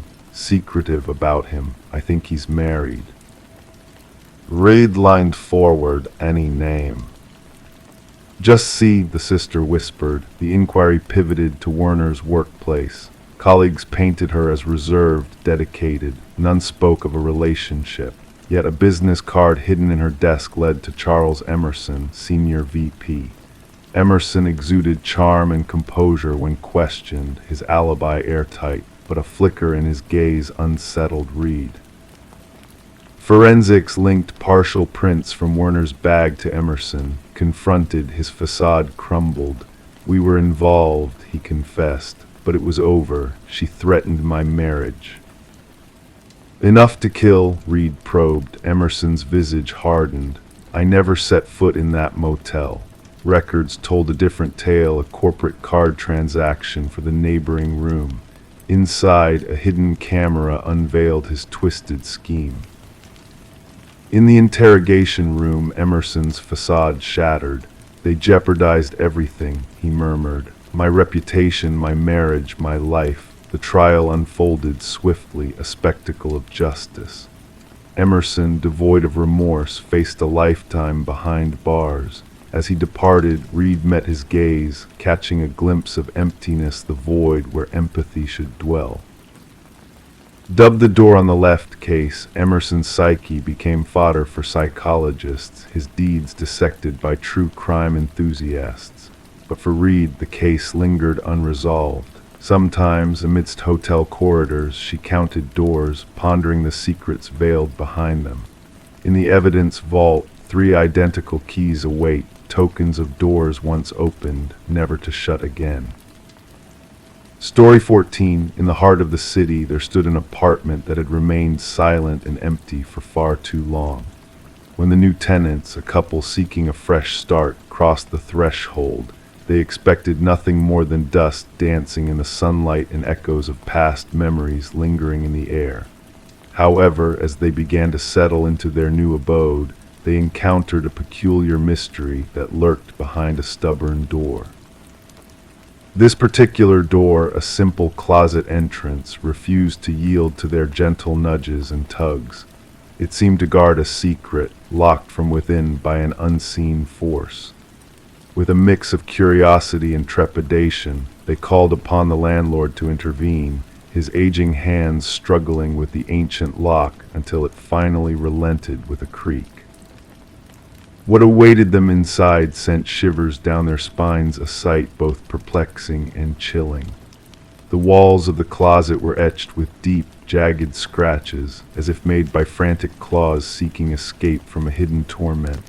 And nestled in the corner, like a relic of a forgotten time, lay an old flip phone, its screen still aglow with a message left unread.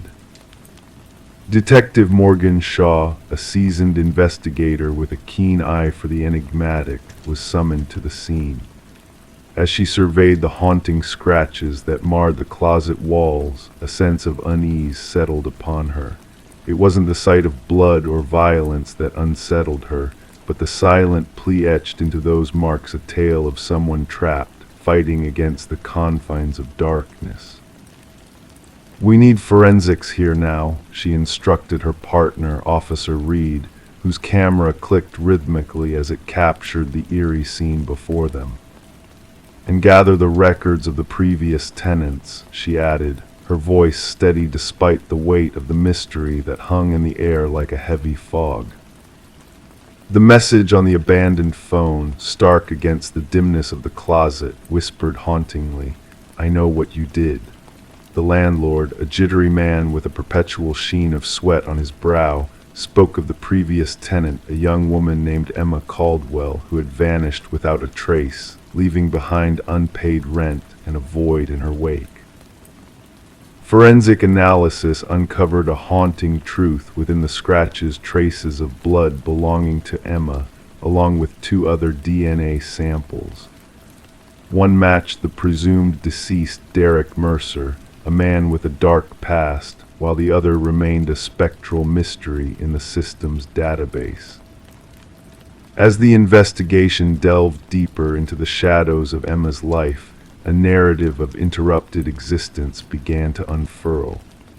Her apartment, frozen in time, spoke volumes through its silent artifacts: an unwashed coffee mug, unanswered phone calls, and a bed made with eerie precision.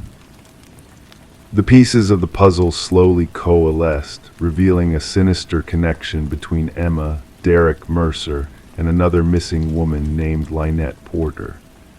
Surveillance footage painted a haunting picture of Emma's final moments, a shadowed figure following her into the night, an ominous presence concealed beneath a baseball cap.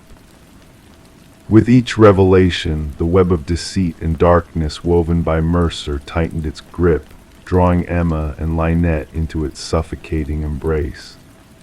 The trail of evidence led to a secluded property, a place where Mercer's malevolent designs had festered in the shadows, unseen and unchecked. Behind the heavy doors of the basement, a grim tableau awaited the ghostly figure of Lynette Porter, a survivor of Mercer's twisted games, emerged from the darkness, her eyes haunted by the horrors she had witnessed. "He made me watch," she whispered, her voice a fragile tremor in the silence. "He thought he could break us, but we endured." As the investigation unfolded, a portrait of Mercer's depravity emerged, journals filled with his warped fantasies, photographs of his victims, and chilling video recordings of his cruel machinations. The manhunt for Mercer spanned across jurisdictions, a race against time to stop a predator who reveled in the suffering of his prey. When he was finally apprehended, a veneer of calm masked the darkness that lurked within him. During the interrogation, Mercer's words dripped with a chilling nonchalance, a facade of normalcy that belied the twisted depths of his soul. He spoke of Emma's final moments as if they were inconsequential, a mere footnote in his macabre narrative. The trial that followed laid bare the elaborate ruse Mercer had orchestrated, weaving a tapestry of deception and manipulation to ensnare his victims in a web of terror. Emma's fate, sealed within the confines of that closet, echoed through the courtroom, a silent scream that reverberated in the hearts of all who bore witness. As the gavel fell, sealing Mercer's fate with a sentence of eternal imprisonment, a sense of justice mingled with the lingering shadows of the past. Lynette Porter, a survivor of Mercer's malevolence, stood tall in the face of her tormentor, her words a beacon of resilience in a world tainted by darkness. "He sought to confine us in his darkness," she declared, her voice unwavering. "But while he rots in his cell, we stand in the light unbroken." And so the echoes of a harrowing tale faded into the night, leaving behind a legacy of vigilance and resilience, a reminder that even in the deepest shadows, the light of truth will always prevail. Story 15. In the quaint Victorian manor, the new homeowners, Daniel and Meredith Parker, uncovered a mysterious secret hidden within its walls. The old intercom system crackled with static late at night, a relic of the past that seemed to hold a haunting presence. Curiosity led the husband to press the button one fateful evening, and a chilling whisper echoed through the speaker, questioning their return. Startled, he turned to his wife, who denied ever speaking those words. The manor, nestled amidst ancient oak trees, exuded an air of tranquility on the outside, while harboring a dark history within. The Parkers had been drawn to its charm and history, unaware of the sinister tale that awaited them. Detective Sarah Reeves arrived at the property in response to a call about a potential break-in, only to unravel a story far more enigmatic than anticipated. Daniel led Detective Reeves through the grand foyer, recounting the strange occurrences that had plagued them since moving in. Meredith, with a haunted look in her eyes, revealed the discovery hidden behind a wall, a small leather-bound journal belonging to Alina, the previous owner. Its pages held cryptic entries detailing her fears of her husband Vincent's intentions, ending abruptly 30 years prior. As the investigation unfolded, the truth of the manor's dark past began to surface. Vincent Blackwood, the elderly former owner, had long carried the burden of a chilling secret. Beneath the garden shed lay the remains of Alina, confirming the suspicions of foul play. Vincent's calm demeanor shattered as he confessed to silencing his wife's incessant voice through a heinous act of murder. Vincent's carefully constructed facade crumbled under the weight of evidence, leading to a swift trial and his eventual guilty plea. The judge, acknowledging the meticulous planning and deceit that spanned decades, delivered a harsh sentence. Daniel and Meredith, unable to bear the weight of the house's history, bid farewell to the manor, holding a poignant memorial for Alina in the restored garden. The once cherished intercom system, now tainted by the echoes of the past, was removed during renovations by the subsequent owners. Whispers and static lingered in the air as the workers dismantled it, a final remnant of the house's unsettling legacy. Detective Reeves, reflecting on the case that had captivated her, revisited the file one last time before it was archived. As she drove past the property in the quiet of the night, a sense of unease lingered in the air. The house, now stripped of its secrets, seemed to whisper tales of the past to those who dared to listen. And so, the manor earned its somber reputation as the house that answered back, a chilling reminder of the voices that echo through time. Detective Reeves, ever haunted by the mysteries that unfolded within those walls, would pause momentarily, listening for the faint whispers carried on the night breeze before continuing her journey into the unknown. Story 16. In the quiet of the night, a mysterious package arrived, carried by unseen hands and wrapped in a plain envelope devoid of any return address.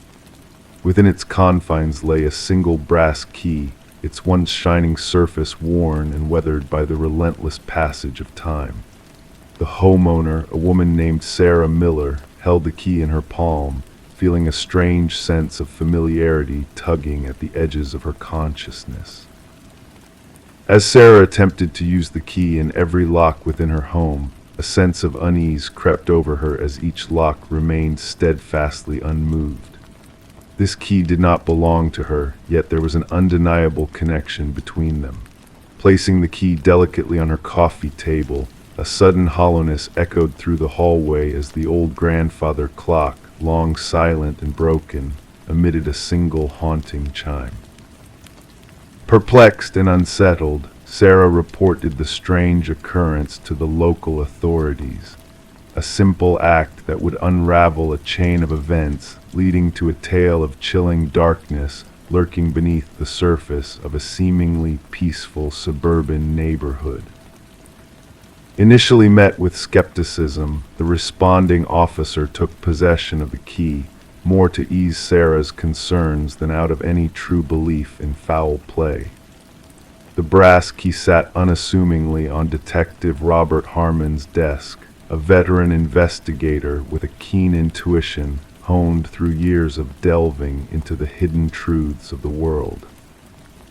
Background checks on Sarah revealed no hint of wrongdoing, her life appearing as ordinary and innocent as it seemed. Yet the key remained a silent enigma, whispering of secrets waiting to be unraveled. The forensic team found no fingerprints save for Sarah's, the envelope offering no clues beyond a nondescript postmark from a distant distribution center. It was a twist of fate, a stroke of intuition, that led Detective Harmon to delve deeper into the key's origins. Running its unique pattern through the department database unveiled a chilling connection to a cold case shrouded in shadows. A storage unit, a trail of blood, and the haunting images of women lost to the world. The key became a link to a past long buried, a past that threatened to resurface with a vengeance.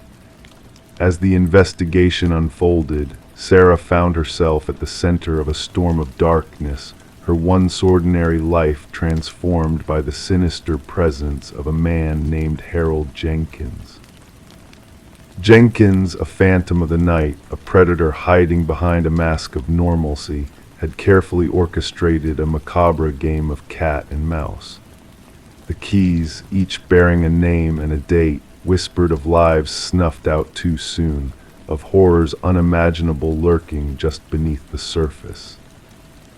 As the manhunt for Jenkins intensified, a community held captive by fear and disbelief grappled with the realization that monsters could walk among them, hidden in plain sight.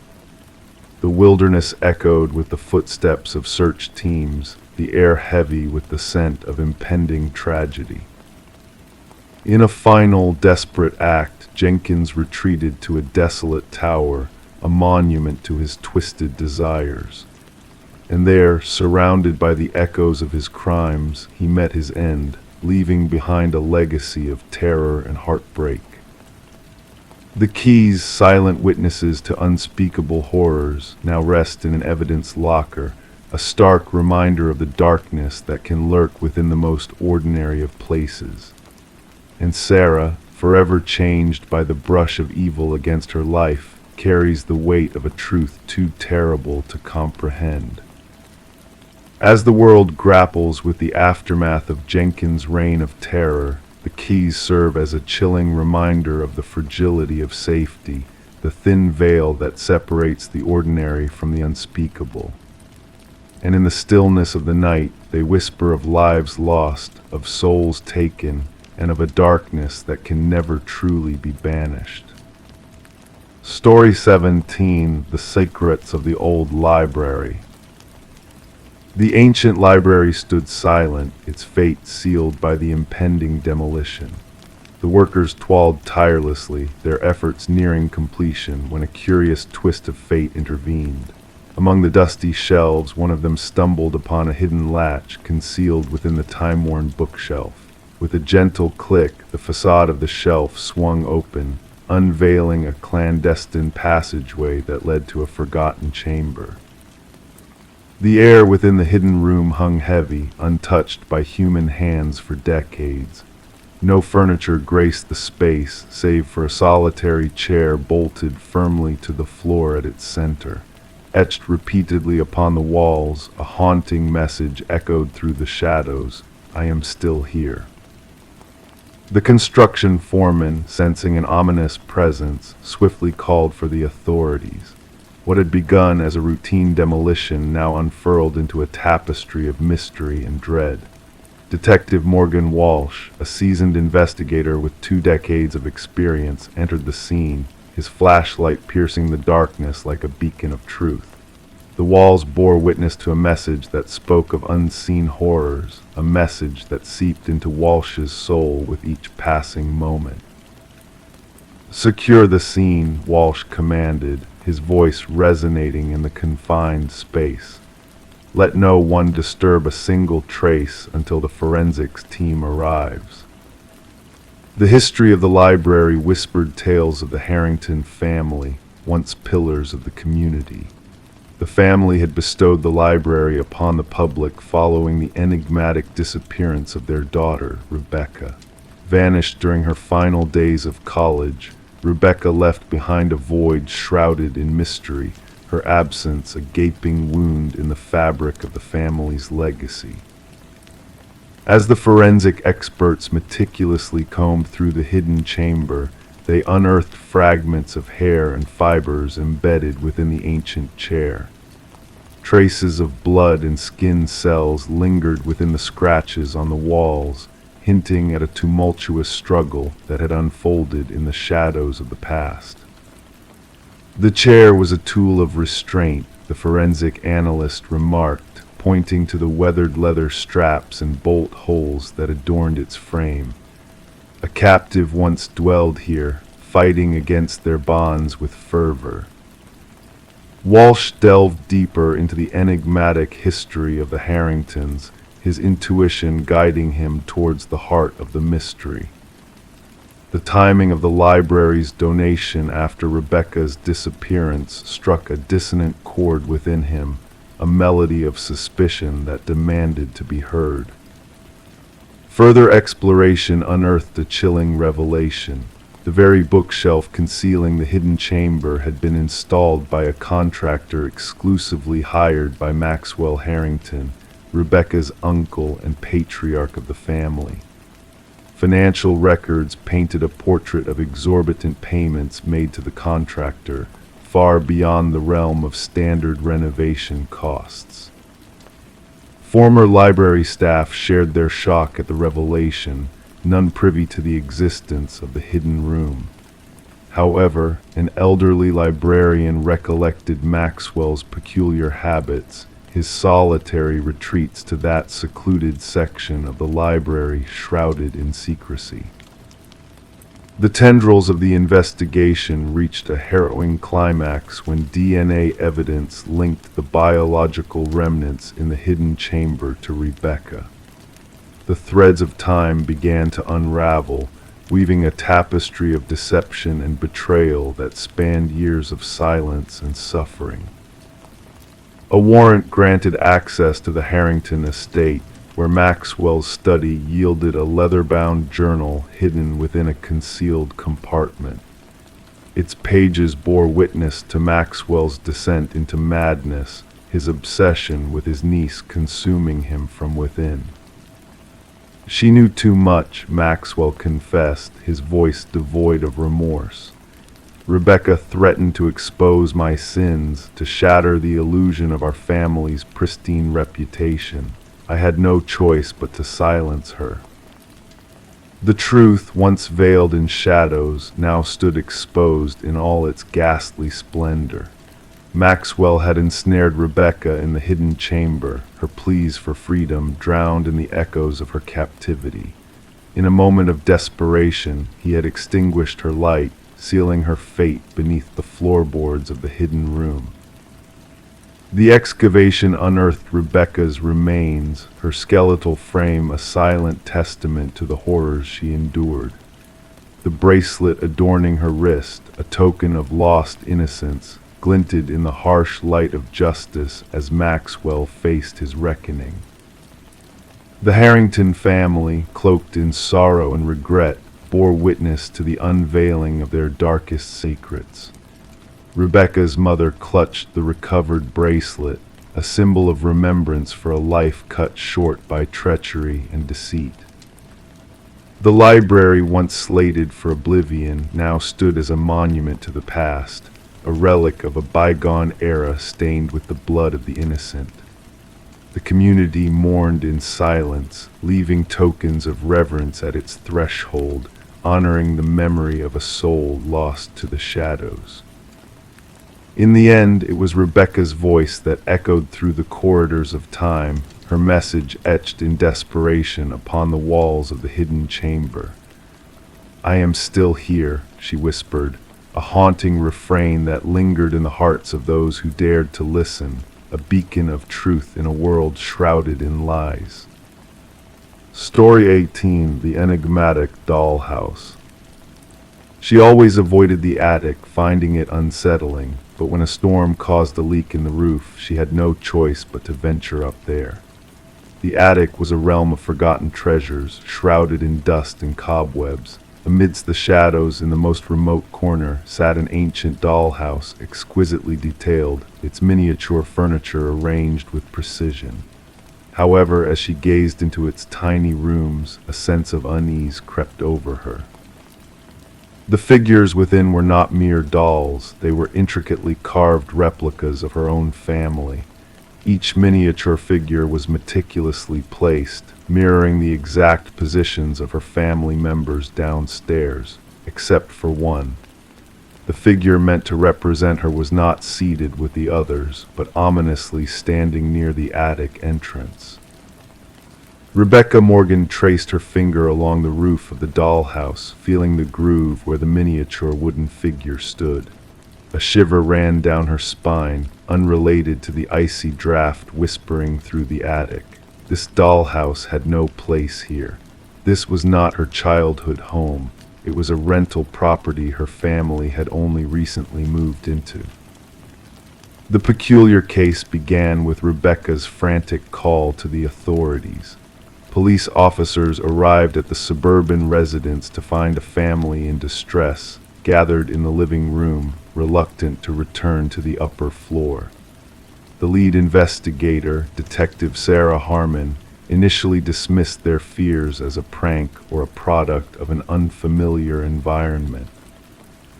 What struck Detective Harmon most were the intricate details of the dollhouse. Each tiny figurine captured unique features of the family members: the father's receding hairline, the son's favorite hoodie, even the mother's small birthmark. As the investigation unfolded, forensic teams uncovered fingerprints on the dollhouse that did not match any family member. Even more disturbing were microscopic cameras implanted in the eyes of each miniature figure, all linked to a sophisticated surveillance system hidden beneath the dollhouse.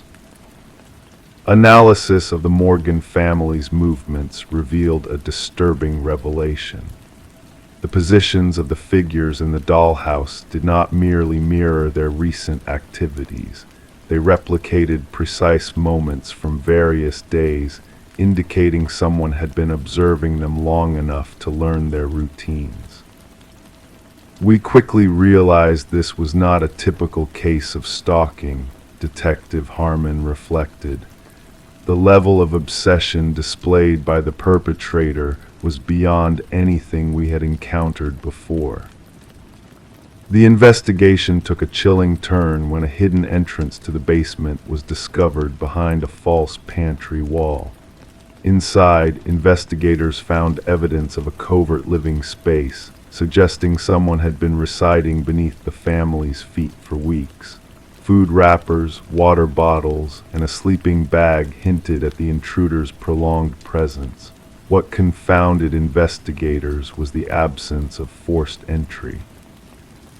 Property records disclosed that the house had stood vacant for almost a year before the Morgans' arrival. The elderly couple who previously owned the house had both passed away, leaving their son in charge of the property.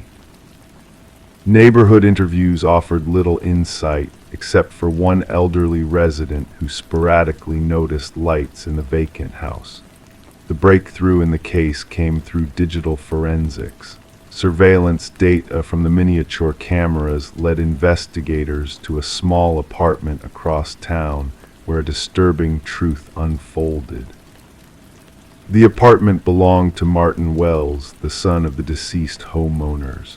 Financial records indicated mounting debts following his parents' demise. Instead of selling the house, Wells had covertly inhabited a hidden space within, monitoring the new tenants while collecting rent. The dollhouse served as his command center, the forensic psychologist assigned to the case explained. Each figurine symbolized someone under his watchful eye. The figure of Rebecca near the attic door was not a threat. It was his way of acknowledging her discovery of his surveillance scheme. During questioning, Wells remained eerily composed as he elucidated his motives. They were living in my home, sleeping in my parents' room. I needed to ensure they respected it. Regarding the positioned figures, he calmly stated, I wanted them to understand that I was always watching. Psychological evaluation unveiled a complex case of possessive delusion. Unable to cope with the loss of his childhood abode, Wells constructed an elaborate system to maintain dominance over it. The dollhouse became a conduit for him to control both the property and its inhabitants. The Morgan family never returned to the house. Rebecca later confessed that the most haunting realization was not finding the dollhouse, but comprehending its implications. Someone had been observing us all this time, measuring our existence, transforming us into mere pawns. The true terror lay not in the dollhouse itself, but in the realization that we were mere playthings in his eyes. Wells faced multiple charges, including stalking, invasion of privacy, illegal surveillance, and breaking and entering. The case prompted a reassessment of real estate disclosure laws regarding property histories and the responsibilities of agents to ensure homes are vacated thoroughly before new occupants arrive. During sentencing, the judge acknowledged the severe violation inflicted upon the Morgan family. You violated not only their home, but their sense of security and independence. You invaded their intimate moments and recreated them for your perverse pleasure. What unsettles criminologists about this case is how long Wells might have operated unnoticed had Rebecca not discovered the dollhouse. Analysis of his journals indicated he had covertly inhabited homes for nearly 2 years, meticulously crafting miniature replicas of each family he surveilled. The Morgan family eventually relocated far from the house, but Rebecca admitted in her victim impact statement that she still checks closets and hidden spaces routinely. She removed all dollhouses and miniatures from their new residence. Some days I still feel as though I'm being watched, she confessed. I wonder if somewhere, someone is manipulating a miniature version of me in a dollhouse I have yet to uncover.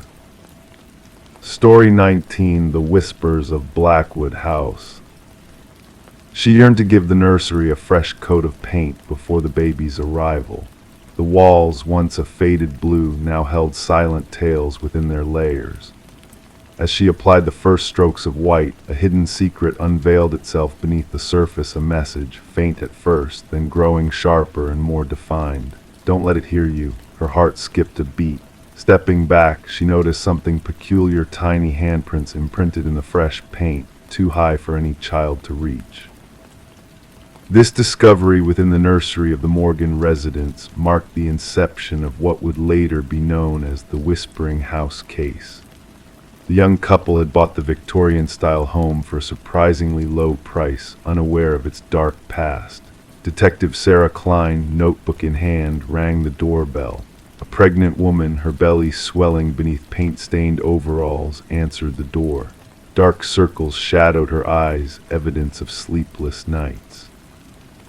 Her trembling hands conveyed the distress she felt as she recounted finding the cryptic message and the mysterious handprints. The previous owners vanished abruptly, the woman disclosed. Neighbors claimed they left in the dead of night, packing only essentials into their car with no sign of a moving truck.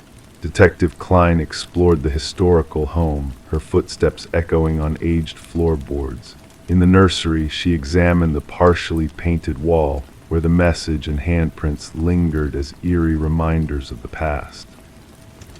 Back at the precinct, Detective Klein delved into records regarding the property. The house had changed owners 8 times in 30 years, an unusually high turnover rate.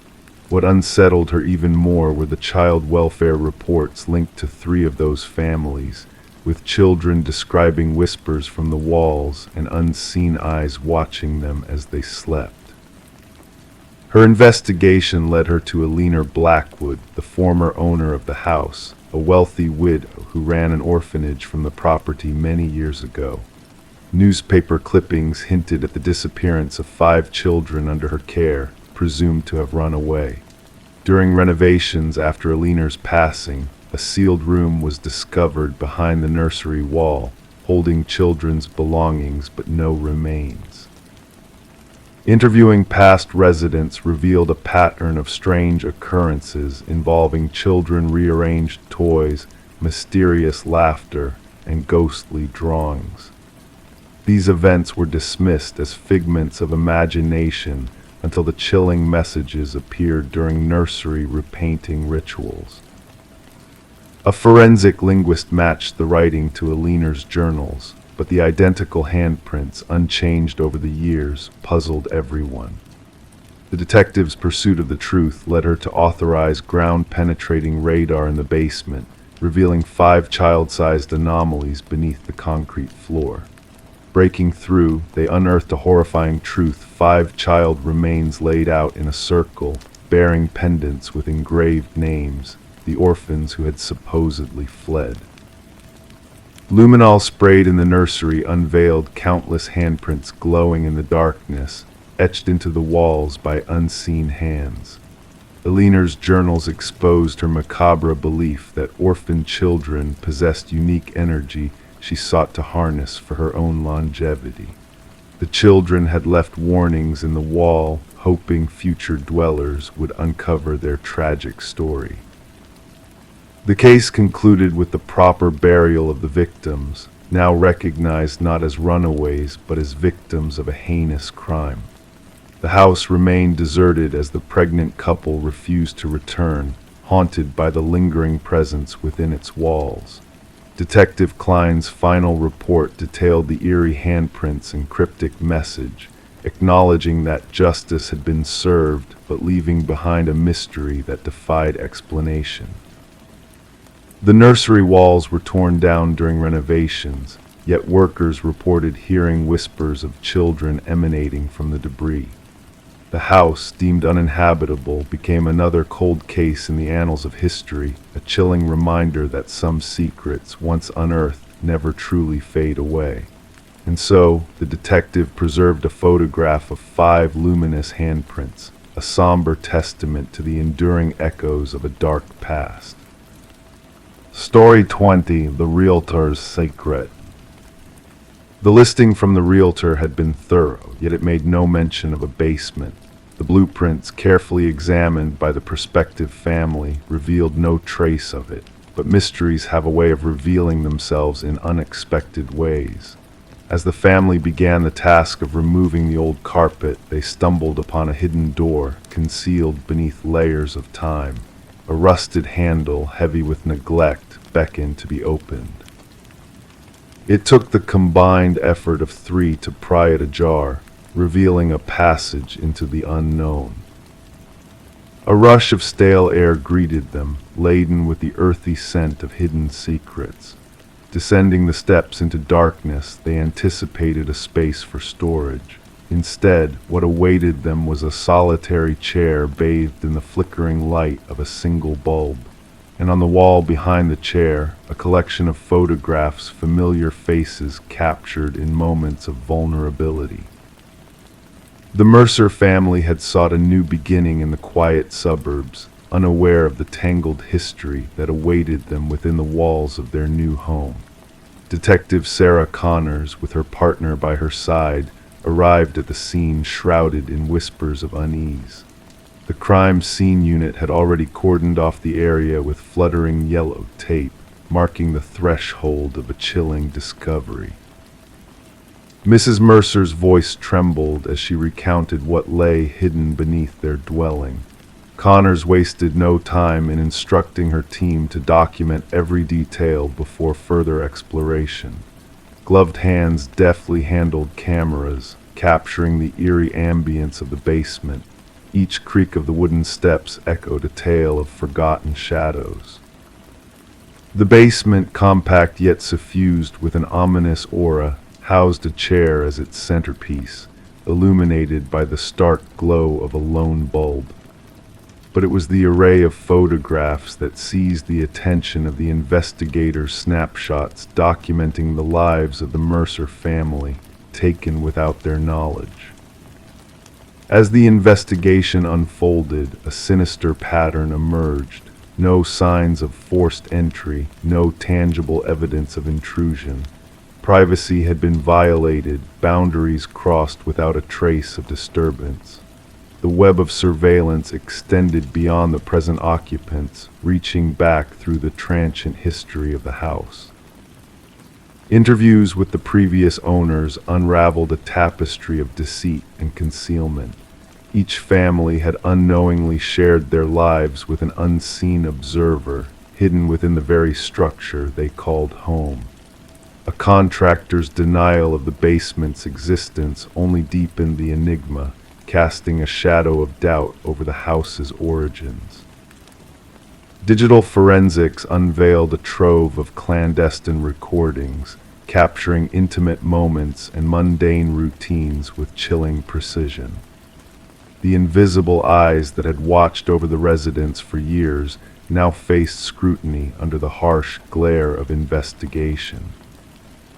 A concealed journal penned by the elusive figure of Edward Kelvin painted a portrait of obsession and detachment. His spectral presence within the house, a phantom of surveillance, blurred the lines between reality and delusion.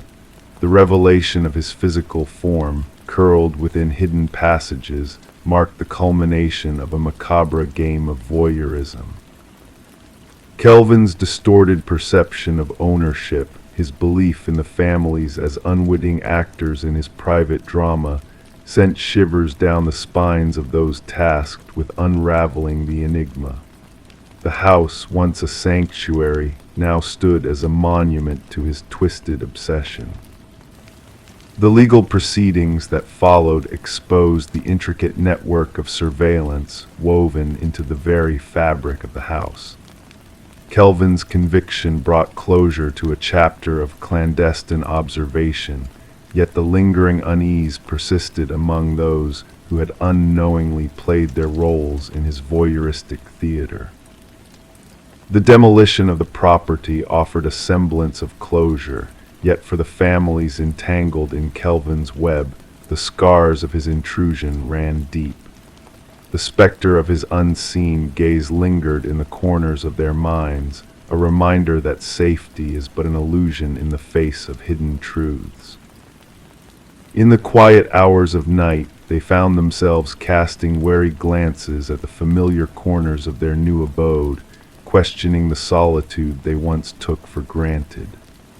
For in the heart of suburbia, a house stood witness to the fragile boundary between privacy and intrusion, a testament to the shadows that lurk beneath the surface of the ordinary. Story 21. The aged apartment exuded a sense of history, its walls holding secrets whispered through time. The heating system groaned, the pipes rattled in a familiar symphony of age. It was nothing out of the ordinary, or so she thought, until she heard it.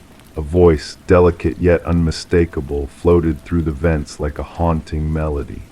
It wasn't the typical background noise of a neighbor's conversation. It was a soft whisper calling out her name. Intrigued and unnerved, she leaned closer, pressing her ear against the metal grate, her heart quickening its pace. A chill brushed past her cheek, followed by a gentle, almost playful voice. "I know you can hear me." Detective Morgan Shaw stood in the silent center of the empty apartment, her gaze fixed on the rusted vent cover that had been forcibly removed from the wall. The forensics team moved around her with precision, capturing the scene with flashes of their cameras. The missing woman, Alina Reeves, had vanished without a trace for 7 days until a foul odor alerted the building's management. What they uncovered within the ventilation system defied logic. She claimed she heard voices through the vents, Officer Patel recounted from his notepad, but the building dismissed her concerns, attributing them to the aging heating system's peculiar noises. Shaw knelt by the vent, observing the deep scratch marks surrounding it. These marks weren't made by any tools, she whispered to herself. The metal bore the desperate imprints of fingernails, as if someone trapped inside had frantically tried to pry it open. Alina had been a beloved kindergarten teacher, known for her warm smile and thriving collection of houseplants.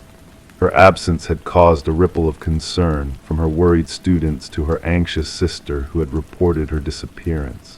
In the weeks leading up to her vanishing, she became paranoid, her sister revealed during the interview, her voice trembling. Alina was convinced someone was watching her, speaking to her through the vents in her apartment. "I thought it was just work stress." Shaw surveyed the apartment with newfound insight. The neatly arranged bed, the untouched coffee mug in the sink, the chair placed strategically under the vent as if waiting for a listener. The forensic findings unveiled unsettling clues. Fibers from the victim's favorite cardigan entwined in the vent grating, a foreign fingerprint on the inside of the vent cover, and haunting audio recordings on Alina's phone. Alone in her car, rain tapping rhythmically on the roof, Shaw listened to the recordings. Alina's voice quivered, "If you're real, say something." A prolonged silence was broken by a faint whisper, barely audible even at maximum volume. "Alina, sweet Alina, let me in." The background check on the building's history unearthed a disturbing pattern. Previous tenants had fled, citing strange noises within the walls. One had even suffered from hallucinations of voices emanating from the vents due to carbon monoxide poisoning. The building superintendent, Harold Weber, had maintained an air of nonchalance during questioning, attributing the occurrences to mere building quirks. However, when Shaw probed about the former residents of apartment 4B, a subtle shift in Weber's demeanor betrayed a hidden unease. His evasive responses hinted at a concealed truth, a secret lurking beneath the surface. The investigation took a chilling turn when a concealed access panel in Alina's bathroom led to a hidden maintenance passage running through the building's walls, granting eerie access to the ventilation system. Inside the passage, a cache of items was discovered: a flashlight, a water bottle, food wrappers, signs of a clandestine presence. Someone had been living within the walls, watching, listening, whispering. Shaw's team then scrutinized Weber's apartment, a pristine facade that concealed a sinister truth. His meticulously organized computer files revealed a disturbing obsession with a leaner and previous tenants, captured through voyeuristic recordings and intrusive photographs. Weber's arrest was serene, almost serene, as if he had foreseen this outcome. "They all eventually hear me," he calmly stated during his interrogation, his eyes fixed on an unseen horizon.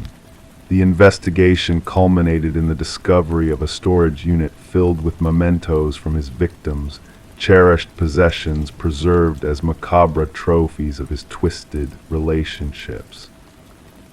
At trial, Weber's facade of sanity crumbled under the weight of damning evidence.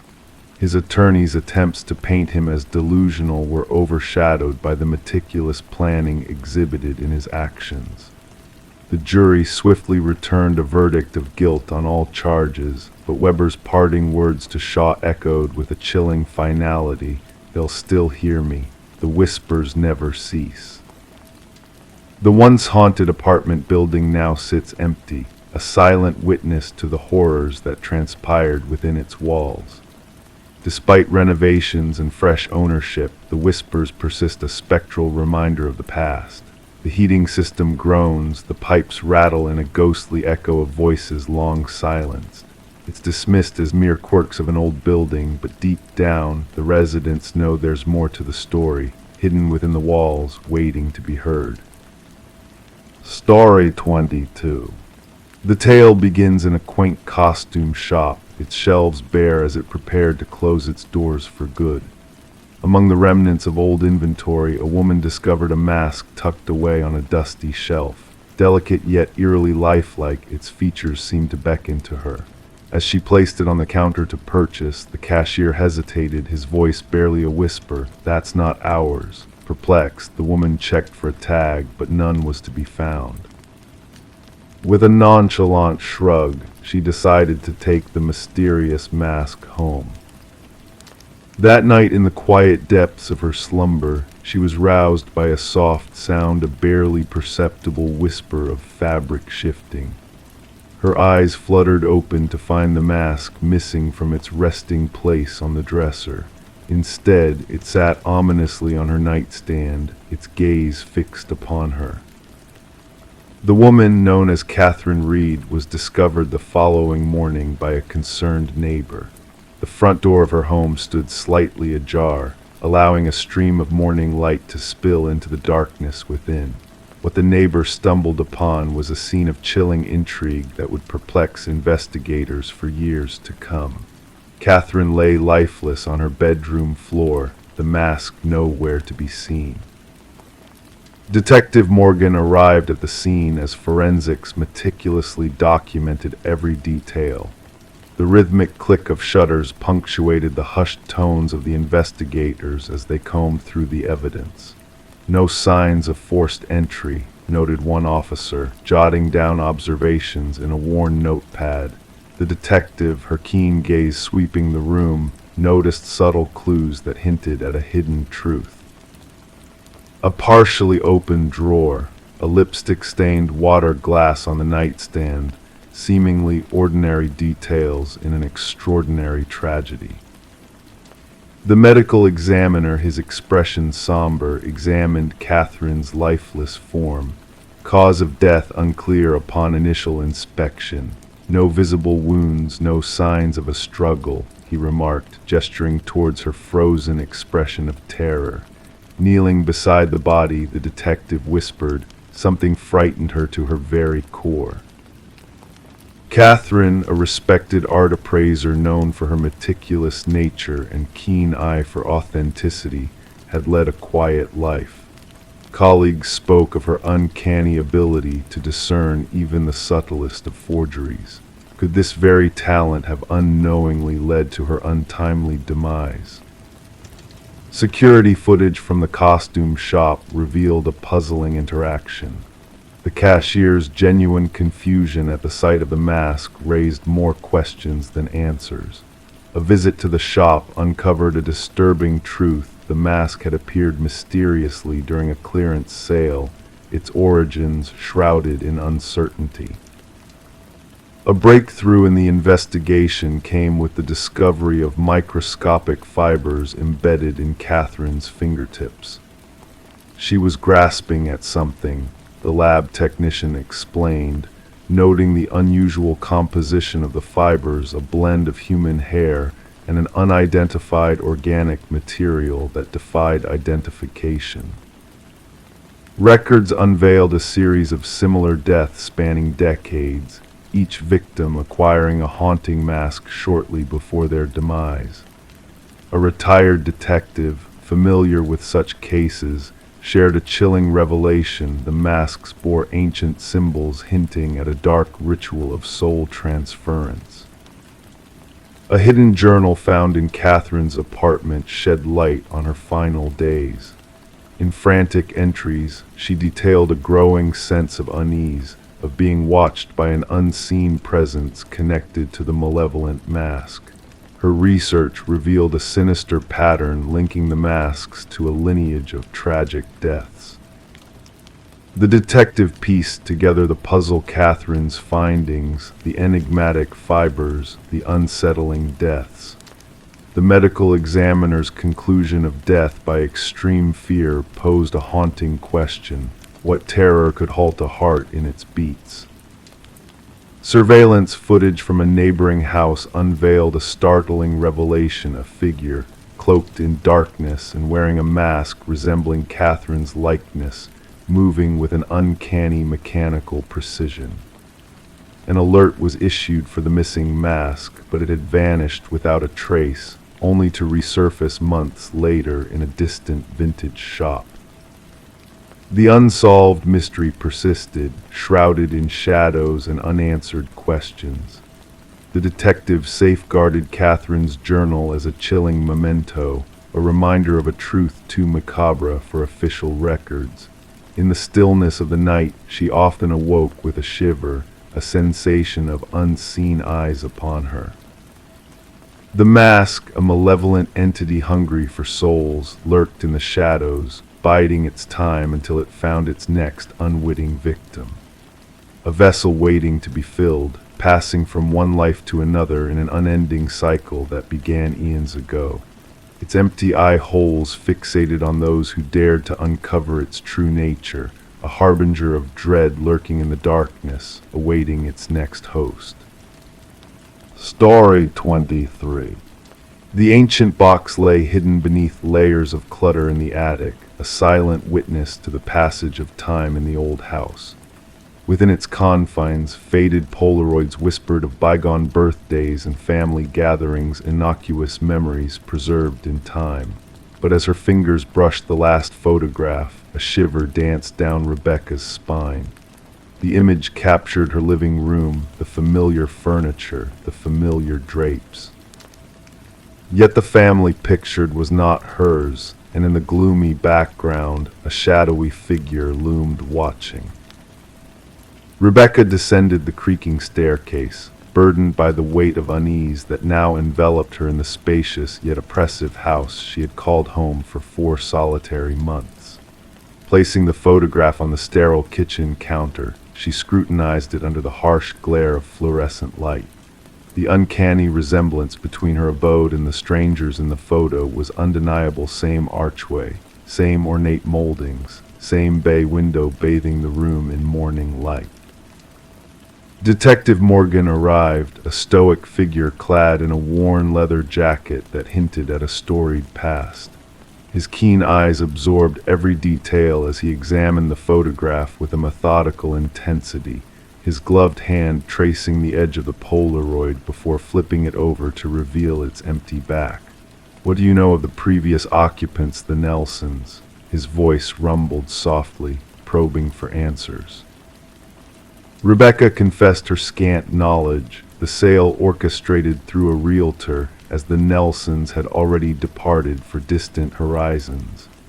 Morgan's inscrutable expression betrayed nothing as he requested possession of the photograph for further investigation.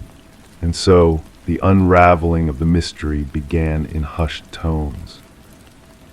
Delving into the annals of the house's history, Rebecca learned of the Nelsons' predecessors, the Crawfords, the Mornos. Detective Morgan meticulously traced back through time, interviewing former neighbors, unearthing a pattern of transient residents. Then, a breakthrough emerged. An ex-mail carrier identified the family in the photo as the enigmatic Sutherlands, who had vanished abruptly, leaving behind unanswered questions and unopened mail. Forensic analysis dated the photograph to a bygone era, revealing subtle anomalies that hinted at a staged composition. The figure in the hallway remained an enigma, his silent vigil casting a pall over the frozen tableau of blissful ignorance that the family exuded. A chilling pattern emerged as Morgan uncovered a string of families preceding the Sutherlands, each residing in the house for precisely 1 year before evaporating into the ether without a trace. Rebecca's tenure in the house seemed to echo this ominous cycle, the walls whispering of unseen terrors lurking in the shadows.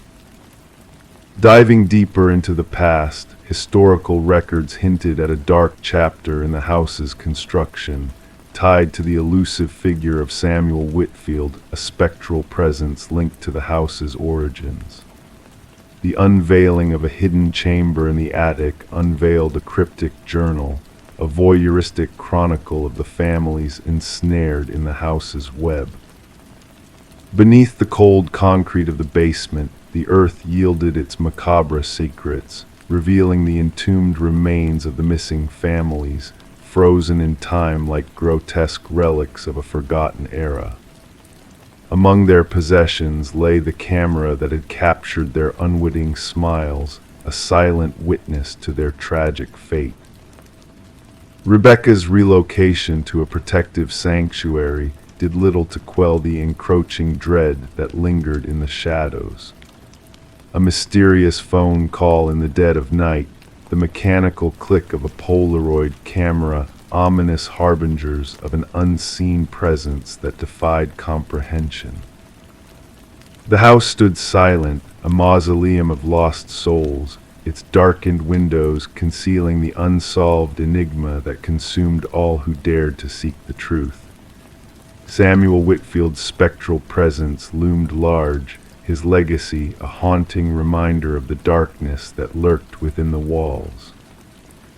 As the investigation continued, whispers of the elusive figure persisted, a specter of malevolence that transcended time and space.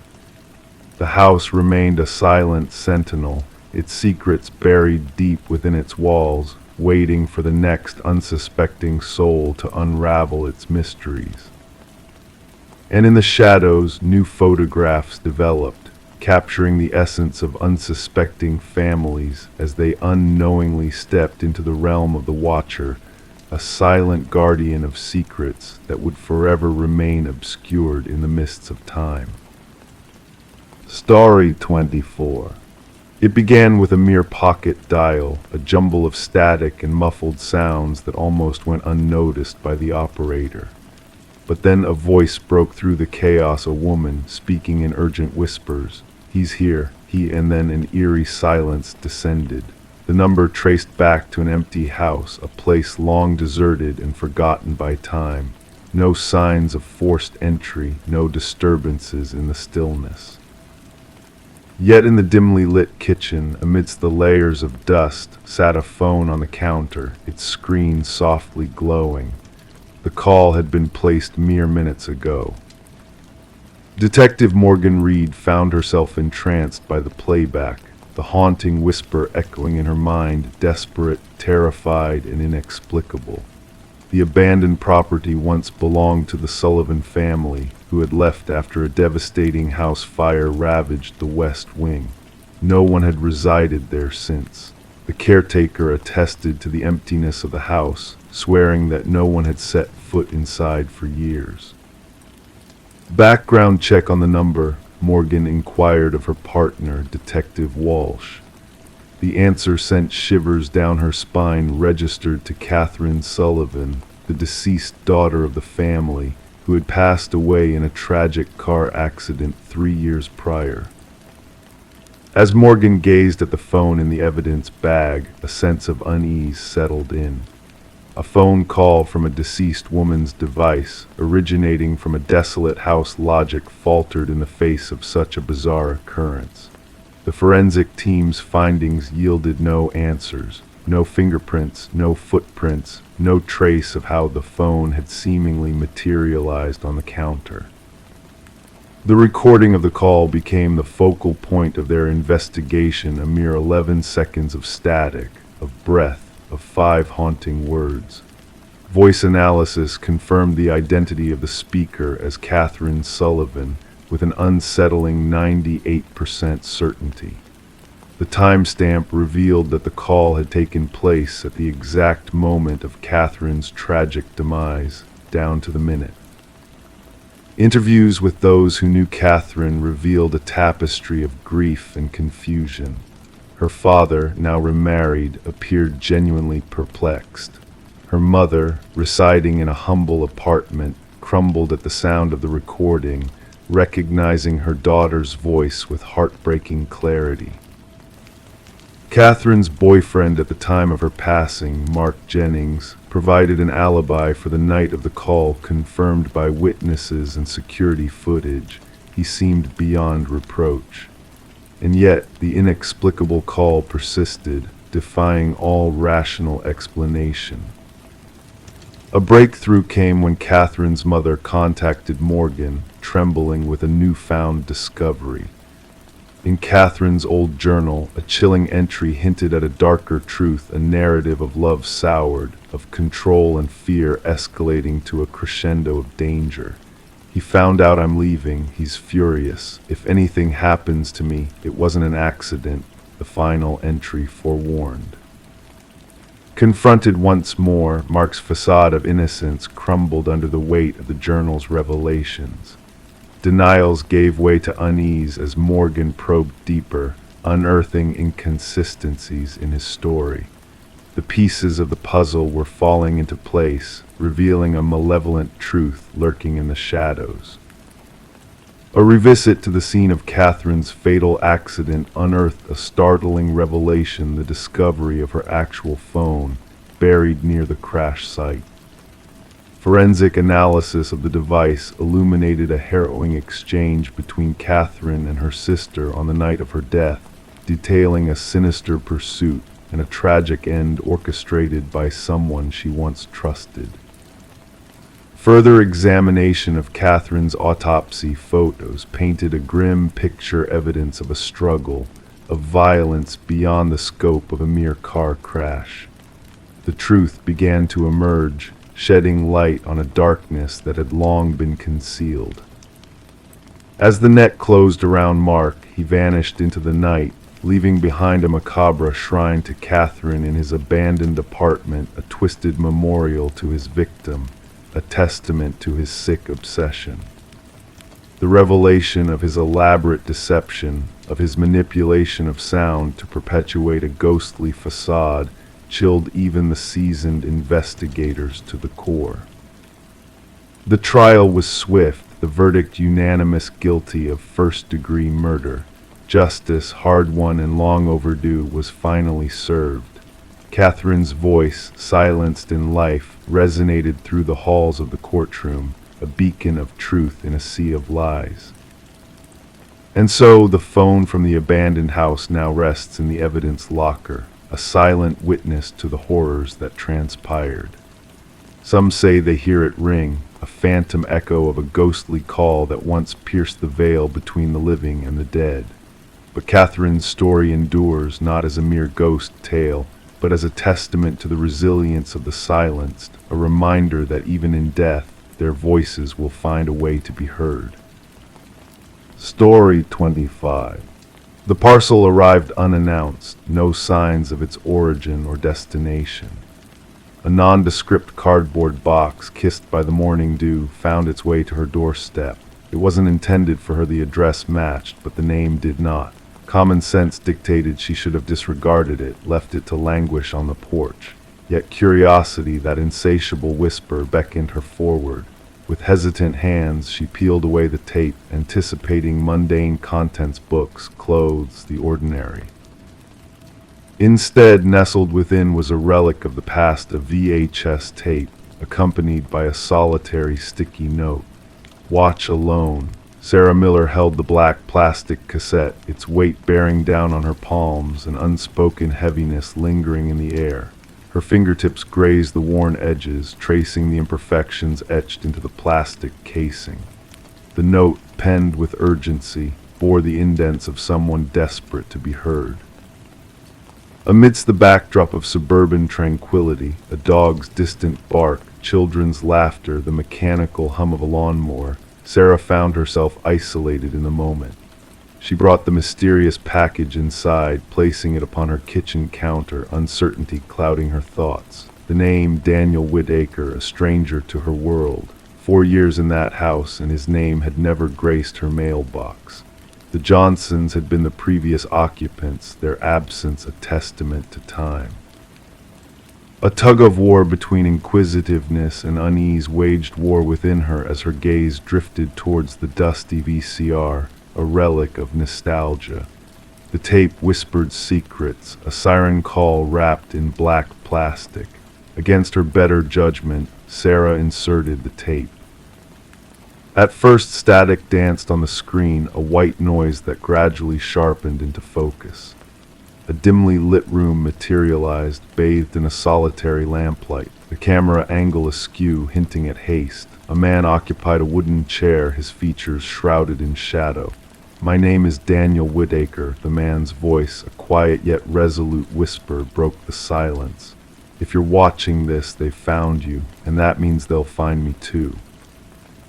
Leaning forward, his countenance revealed a visage worn by sleepless nights and perpetual vigilance, eyes sunken, stubble adorning his weary face, hair disheveled. "I'm innocent, I need you to believe that. They planted evidence against me, my fingerprints, my DNA, though I never laid a hand on her." The camera wobbled as Daniel adjusted it, unveiling a stark room, bare walls, scant furniture, the transient abode of one prepared to flee at a moment's notice. "They framed me. The official narrative will paint me as her killer, claiming we knew each other, that we quarreled, that witnesses heard our disputes. None of it holds truth. I only saw Catherine Walsh's face on the news after she was murdered in her own home, and yet my DNA linked me to the crime." His voice quivered. "They'll stop at nothing to bury the truth." Detective Eliza Ramirez scrutinized the identical VHS tape before her, the fifth in a series of cryptic messages from the elusive Daniel Whitaker, a man accused of the heinous murder of Catherine Walsh. Vanished into thin air on the day her lifeless form was discovered. What seemed like an open and shut case took a sinister turn with each tape's emergence. Ramirez muttered into her recorder, the weight of the enigma pressing down upon her. The pieces of the puzzle refused to align, veering towards a truth darker than anticipated. As Ramirez delved deeper, a revelation surfaced: Catherine Walsh's involvement in a whistleblower case against PharmaCorp, a pharmaceutical giant entwined with governmental ties. Unearthed documents revealed discrepancies in clinical trial data, a cover-up of severe drug side effects concealed to hasten market entry. A former colleague's hushed admission hinted at the impending trial, Catherine armed with incriminating evidence. Oddities emerged: DNA evidence meticulously placed, witness statements suspiciously identical, surveillance footage mysteriously tampered with. Days passed and Sarah Miller found herself the recipient of a subsequent package. Inside, a trove of evidence: clinical reports, internal memos, email transcripts, all adorned with Catherine Walsh's digital imprint, validating her claims. Ramirez's investigation evolved, weaving a web connecting the disparate recipients of Whitaker's cryptic missives. An IT security specialist, he had stumbled upon incriminating data within PharmaCorp's network, unbeknownst to him. "They were watching her," Whitaker disclosed in another tape. I saw the surveillance directives, the warning signs. They knew she was onto something, and then I was cut off. The next day she was dead and I was the scapegoat. The breakthrough emerged when Sarah Miller noticed a glimmer in her tape that others had overlooked, a reflection, a clue. Working in tandem with Ramirez, they traced the location to a storage unit. Within Unit 217 lay the damning truth, Whitaker's journal, Catherine's evidence, and meticulous plans to frame him, penned by PharmaCorp's head of security, a former law enforcer with access to crucial protocols. Justice, a slow tide rising, washed over the conspirators. Executives indicted, security chief turned informant, the tainted drug withdrawn from market consideration. Daniel Whitaker emerged from the shadows, a specter of his former self, absolved of guilt but marked by the ordeal. Sarah met him once, a fleeting encounter on her porch where it all began. "Why me?" she queried. "Why choose my address?" His eyes, etched with weariness, met hers. "The algorithm deemed you safe. People untethered from Catherine and me, a shield from prying eyes. People who would trust their instincts amidst the storm of accusations." The accused and the unwitting ally stood in silence, pondering the fragility of truth in a world of manufactured lies. Sarah's parting words lingered in the air.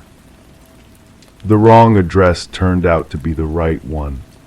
The VHS tapes, relics of a clandestine ordeal, bore testament to the unforeseen paths justice could tread, awaiting those brave enough to unveil their secrets.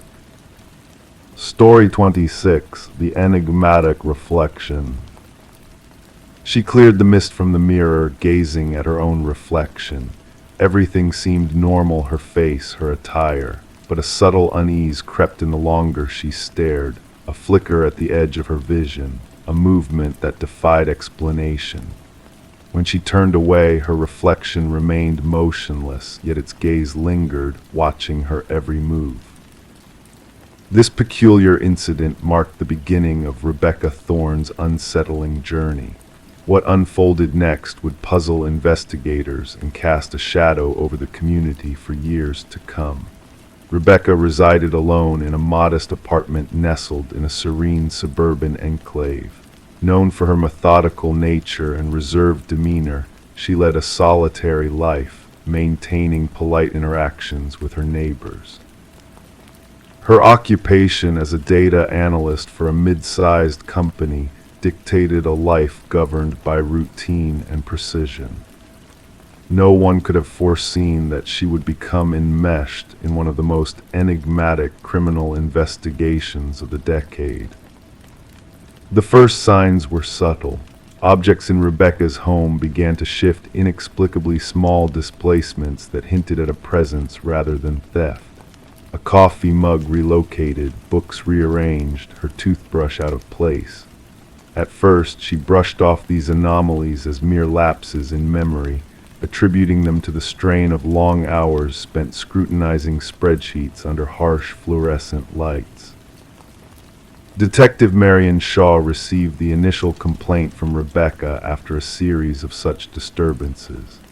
At first glance, there was no clear evidence of criminal activity, perhaps a case more suited for mental health services than police intervention. Shaw noted the report but cataloged it among the plethora of lower priority cases, deeming it intangible. No broken locks, no missing items, only a woman sensing a disturbance in her sanctuary, Shaw would later recount. The pivotal moment arrived with the incident in the bathroom mirror. During her subsequent interaction with the authorities, Rebecca recounted the eerie experience vividly, the sensation of her reflection moving independently, the constant feeling of being surveilled. This time she presented tangible proof, footage from a security camera she had installed, trained on her front door. The recording unveiled something that sent shivers down even the most seasoned officers' spines. The grainy video depicted Rebecca leaving for work in the morning, only to have an exact likeness of herself enter the apartment 20 minutes later using a key. Forensic scrutiny found no traces of tampering or digital manipulation in the footage. The intruder moved with unnerving precision, donning Rebecca's attire and carrying her distinctive leather bag.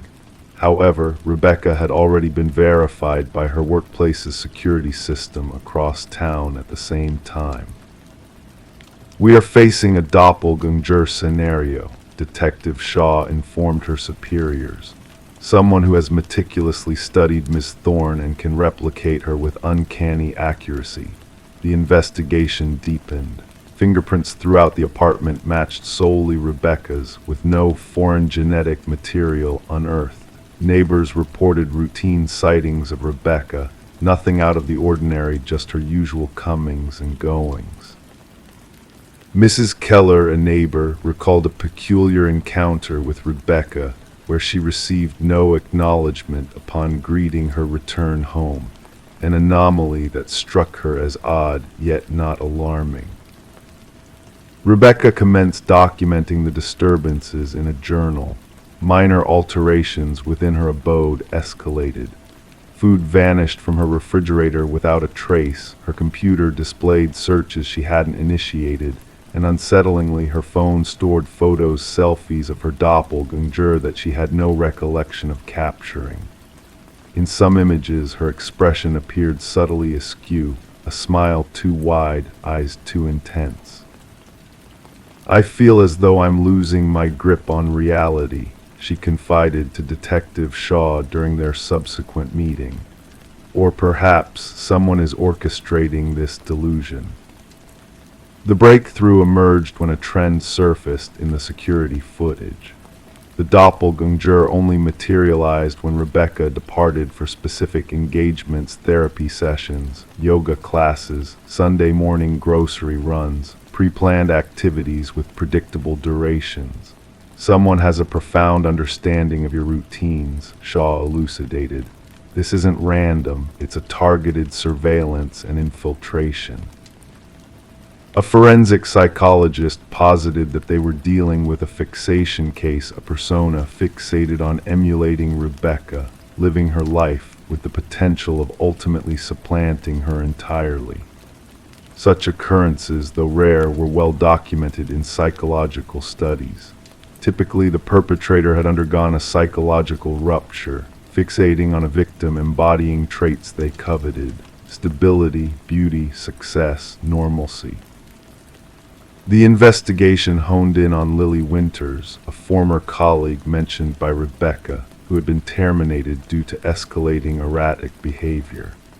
Lily had closely collaborated with Rebecca, often remarking on their shared attributes.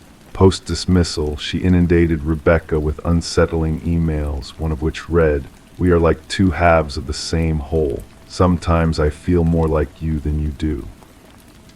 Upon securing a warrant to search Lily's residence, the investigation veered into a chilling realm.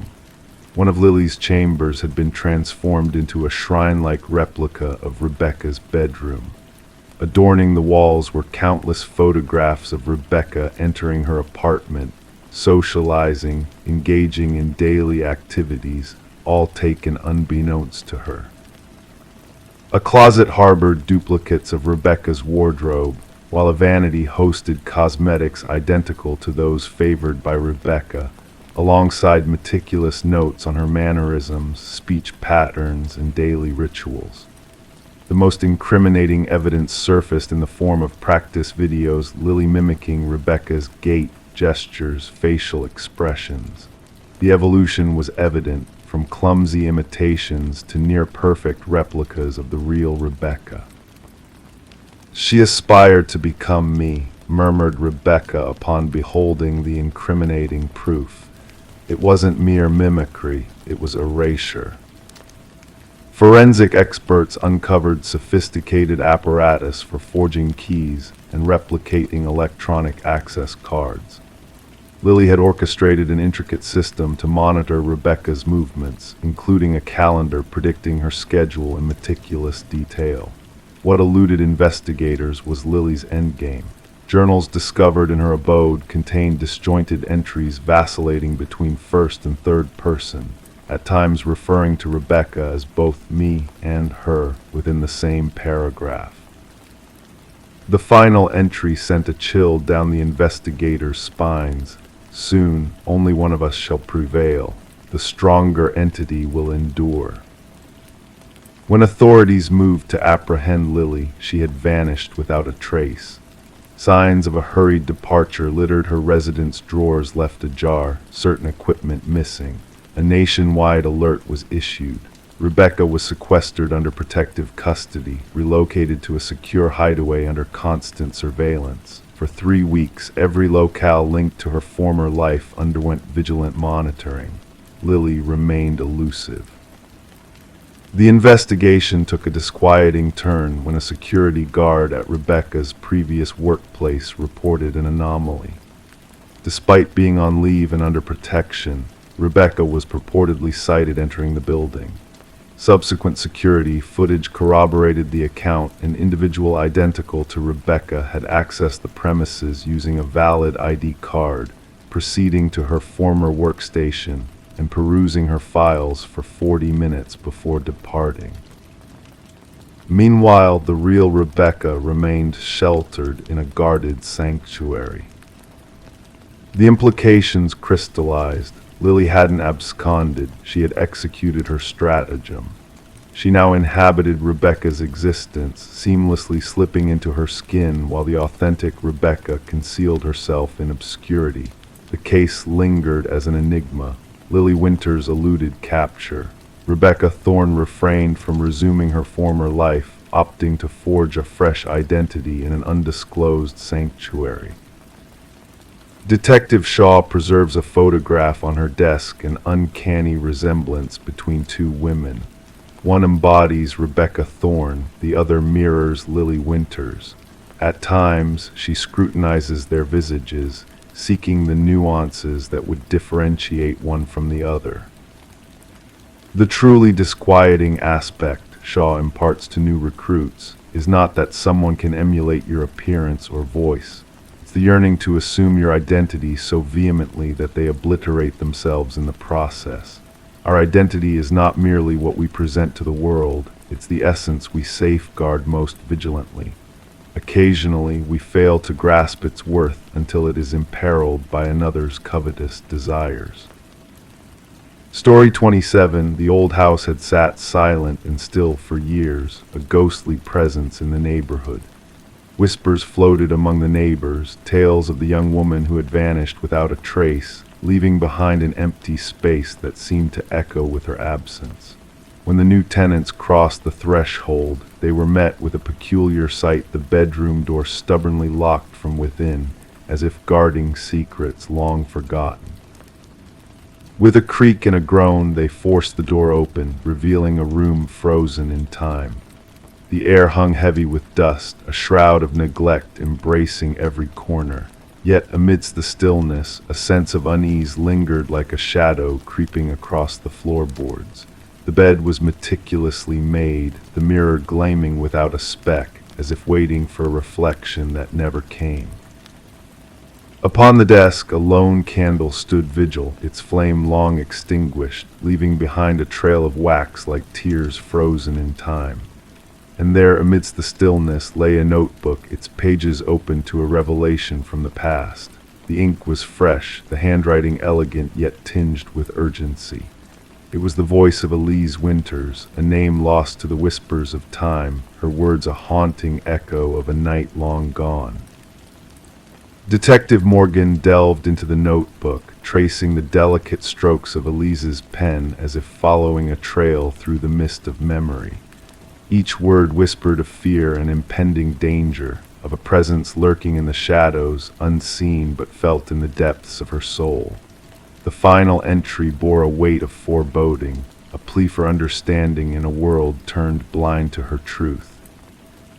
As the room was combed for clues, the layers of the past began to unravel, revealing a story of deception and betrayal woven into the fabric of Elise's life. She had been a paralegal, a seeker of justice in a world tainted by greed and corruption. Her meticulous nature had led her down a path fraught with danger, uncovering secrets that powerful men sought to bury beneath layers of deceit. The room held no answers, only whispers of a life interrupted, a voice silenced before its time. But beneath the surface, hidden from prying eyes, a secret lay waiting to be unearthed. A hidden compartment yielded a key that unlocked a vault of revelations at a distant bank. Documents spoke of a web of lies spun by those entrusted with the truth, a web that ensnared the innocent in its deadly embrace. The truth emerged like a specter from the shadows, casting light on the darkness that had clouded Elise's fate. The recordings whispered of crimes committed in the name of profit, of lives sacrificed on the altar of corporate greed. The walls of justice began to close in, revealing the hand that had guided Elise to her untimely end. Vincent Harriman, a man cloaked in shadows, stood accused of a crime that bore the weight of a life lost in pursuit of truth. His denials crumbled in the face of overwhelming evidence, his facade of innocence shattered by the echoes of a past he had sought to erase. The courtroom became a stage for justice long delayed, a reckoning for the sins that had stained the soul of a once respected man. The mystery unraveled thread by thread, leading to a revelation that lay hidden in plain sight. A hidden passage, a secret route to freedom, had shielded the truth from prying eyes, a path paved with deceit and treachery. Vincent Harriman's fate was sealed, his legacy tainted by the stain of a life taken in the name of silence. The room where Elise had made her final stand stood empty once more, a testament to a life cut short by the hands of those who sought to silence her voice. But in the silence of that room, a whisper lingered, a promise of justice served in the shadows of a world consumed by darkness. Elise's legacy lived on in the echoes of her words, a beacon of truth in a sea of lies. As the house stood silent and still, its walls echoing with the ghosts of the past, a light flickered in the upstairs window, a silent vigil for a woman whose voice had been silenced, but whose spirit lived on in the hearts of those who dared to seek the truth. And so, the house remained a monument to a life lost but never forgotten, a reminder that justice, though delayed, will always find its way home.